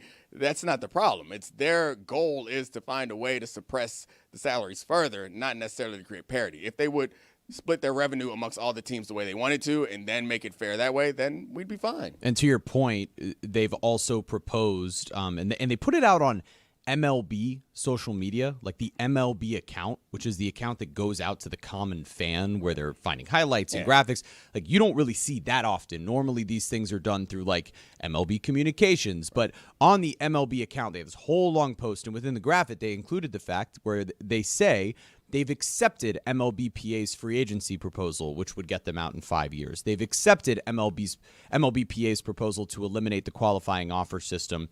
But what they said is they proposed a historic increase to the minimum salary, a $1 million minimum for all players with at least 2 years of service, and for 0 and 1 year players who accrue a full year of service. And so what they're trying to do is show you, and it's true, the minimum would go up. Right. But with that cap, you put them in a really different space.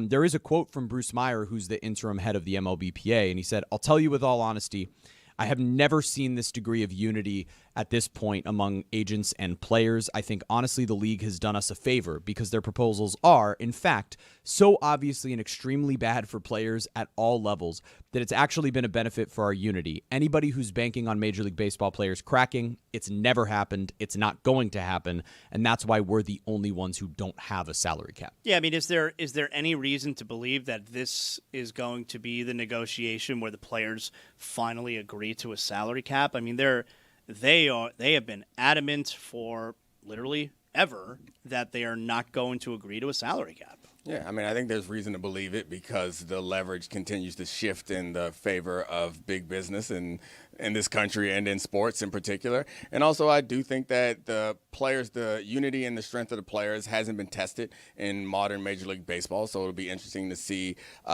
if they've managed to maintain that solidarity and commitment.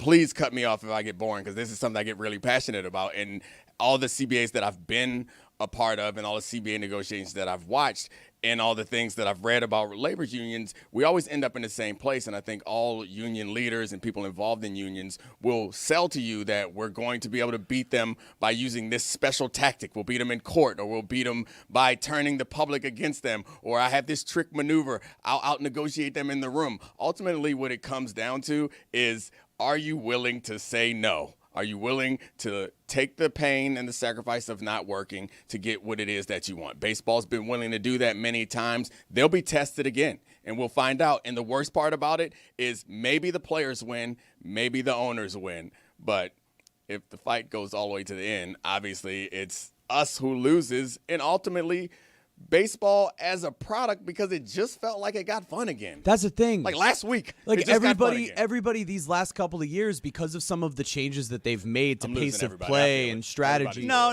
I'm disgusted by the two of them back there. I'm disgusted with the two of you. Everybody's so bored. Yeah, Sorry. especially you, Tony, and you, Mike Ryan. I'm disgusted with the two of you. Just okay, me and Jeremy talking about nerd stuff. I'm bored the hell out of Dominique is talking about important stuff, serious stuff. And you guys, you're children, okay? And there are images behind you, phallic images behind you that you are laughing about, Tony. Why are you guys behaving in such a manner? Also, there was a wet sneeze. And then I sneezed. Chris had a real and wet Tony sneeze. was like, that was a wet sneeze. It broke through the barrier of his hands and went like plumed out. No, it went into my hands. Nah. 1 to 5 on the wet sneeze meter. Where are we at? At a 10, I put it at a 3 because there was zero phlegm, mucus. I was sick last week. Like it was just natural mist. Can't be a sneeze mist. Natural. You realize this is still like going everywhere. No, I hate not if you do it properly. It's going down. Like if you sneeze into your elbow properly, down. That's better than spitting all over your hands and then you're touching all the controls. You're shaking. Well, no, I wiped it off with a tissue. Yeah, that's disinfected. Just beautiful. Good. What's so important about what Tom Hanks is doing as an American that he has to go off because of his important job of overnighting stuff? He has to go like, sorry, I got to leave the Christmas party right now. Work calls. Like, what's the emergency about delivering packages for Federal Express? It's crazy that's the premise of why he has to get on that plane that night. It's Christmas night, we understand, right? But Dominique, I feel like you're right about the owners trying to pit the players against other players, but isn't something that's in Taché as well. aren't all the other owners kind of raw with the Dodgers and the deferred payment thing? Yeah. Isn't that Yeah, really a huge part of it. loophole in the operation that they're resentful of on the same level of like all the NHL hated the Devils for figuring out the loophole of left-wing lock, neutral zone? It's you found a crack in the system that you can exploit, right? The owners in all the major sports do a pretty good job of keeping their own issues internal. But as I said at the start of this, is like the beef is always between them. But they can't sort out what their issues are, and they normally agree upon, you know what, I can make my life better by making another owner's life a little bit more difficult, or I can make all of the owners' lives a little bit better by trying to make the players' lives a little bit more difficult. So, like, they agree upon that. You're right. Like, almost every issue that comes up in the CBA is a result of some beef that two owners had with each other. Not necessarily an issue that they have with the players. It's just they agree that they can gang up on the weaker party, which I know players don't get the sympathy, and not that they need the sympathy, but they are the weaker party in this. Gotta eat a peck of dirt before you die. Hey, that's what I'm talking about. Tony, it's your time to shine. Way to bring us back. We are a few days away from NBA free agency officially starting. The draft concluded a couple of nights ago with the second round, also known as the Bronny James Memorial second round of the NBA draft. Tony, lots of rumors. Lots of stories. What are some things we need to know about? Yeah, we're going to crank up the rumor mill here. I got a couple of stories that I want you guys to comment on. First one is the more of the fallout from the LaMelo Ball trade over to Minnesota. LeVar Ball came out and had a couple of words for the Minnesota Timberwolves.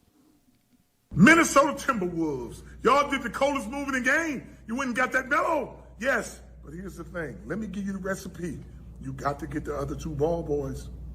You get the other two ball boys, it will be the most watched team ever in the NBA. Trust me when I tell you. You don't think I'm just talking? No, I'm not.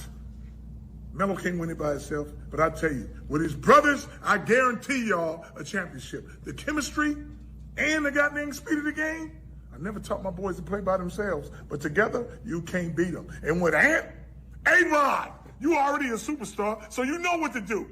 You would take a chance. So go get them boys. You can get Lonzo damn near for nothing. You can get Jello damn near for nothing. Guess what? Coming off the bench, starting, team chemistry, morale in the locker room, whatever you want. Wherever them ball boys together, can't lose. You want the championship? Get them other two, and I guarantee a championship. Trust me when I tell you.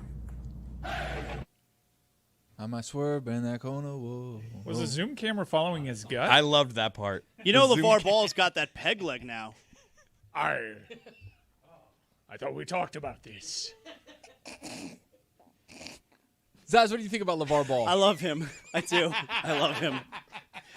I feel a little bit bad for him these days because he also revealed that his wife left him, and that's obviously not funny. It felt like someone doing a LeVar Ball impersonation. He lost his mojo. It was like, I can still do this. And it was like he went to his closet and pulled out a wrinkly Big Baller Brand shirt and put it on. It was like, I'm going to do it again, guys. And then there was no heart. It's like a washed-up rapper going on tour. Like, you think I'm just talking? Yeah, he's like he's a washed-up stripper. Like, I got one more dance for you, baby. Like, no, I'm good. Please stop it. I don't want this dance, LeVar. I'm just here to have a couple drinks. I just got here. My buddies invited me. Yeah. I'm good. Went on and got that Melo. Coldest move in the game. I don't have any cash. Sorry, you can be a moment. What else you got, Tony? Another storyline. Jalen Duren plans to explore a sign and trade with negotiations stalling with the Pistons. Yeah, so I saw this. Jalen Duren he's like insulted that the Pistons aren't offering him the max contract. And this one's always funny to me, Dominique. Yeah. And I know you're a pro player, and you should be. And I'm always going to be pro team because I'm a fan. And, the team wants the best for the team. And the player, in most cases, is going to want what's best for him and his family, which is certainly understandable. But just because there is a maximum allowable contract doesn't mean when you're a good player your team has to give you the maximum allowable contract. And this is where it's funny because, it's not, the player will always tell you, or a lot of times tell you, it's nothing personal, it's business. But then when the team does the thing where it's not personal, it's business, the player then gets insulted. And we all saw the postseason that Jalen Duren just had. He stunk. And so instead of $58 million a year. They're offering him $44 million a year, and it's like super insulting.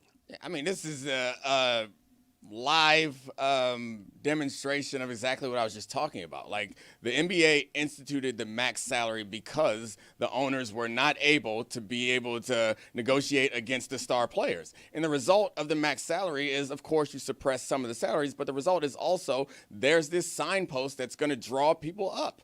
And so, like, they created this problem. And if you want to put your foot down, it's the same thing. Put your foot down and don't pay him then. That's fine. Someone will pay him the money. And I understand that he can make more with the Pistons than he can elsewhere. That's a challenge. But I don't think that the point that you made about the players saying it's a business, that's not how it worked. I think it went the other way, where the owners and the teams are like, this is a business, and the players reacted to it. It's not that the players are like, don't have hard feelings, this is a business, I'm forcing my way out. It was the other way around. So, of course, I saw the playoffs. I get why you wouldn't want to pay Jaden Duren that amount of money.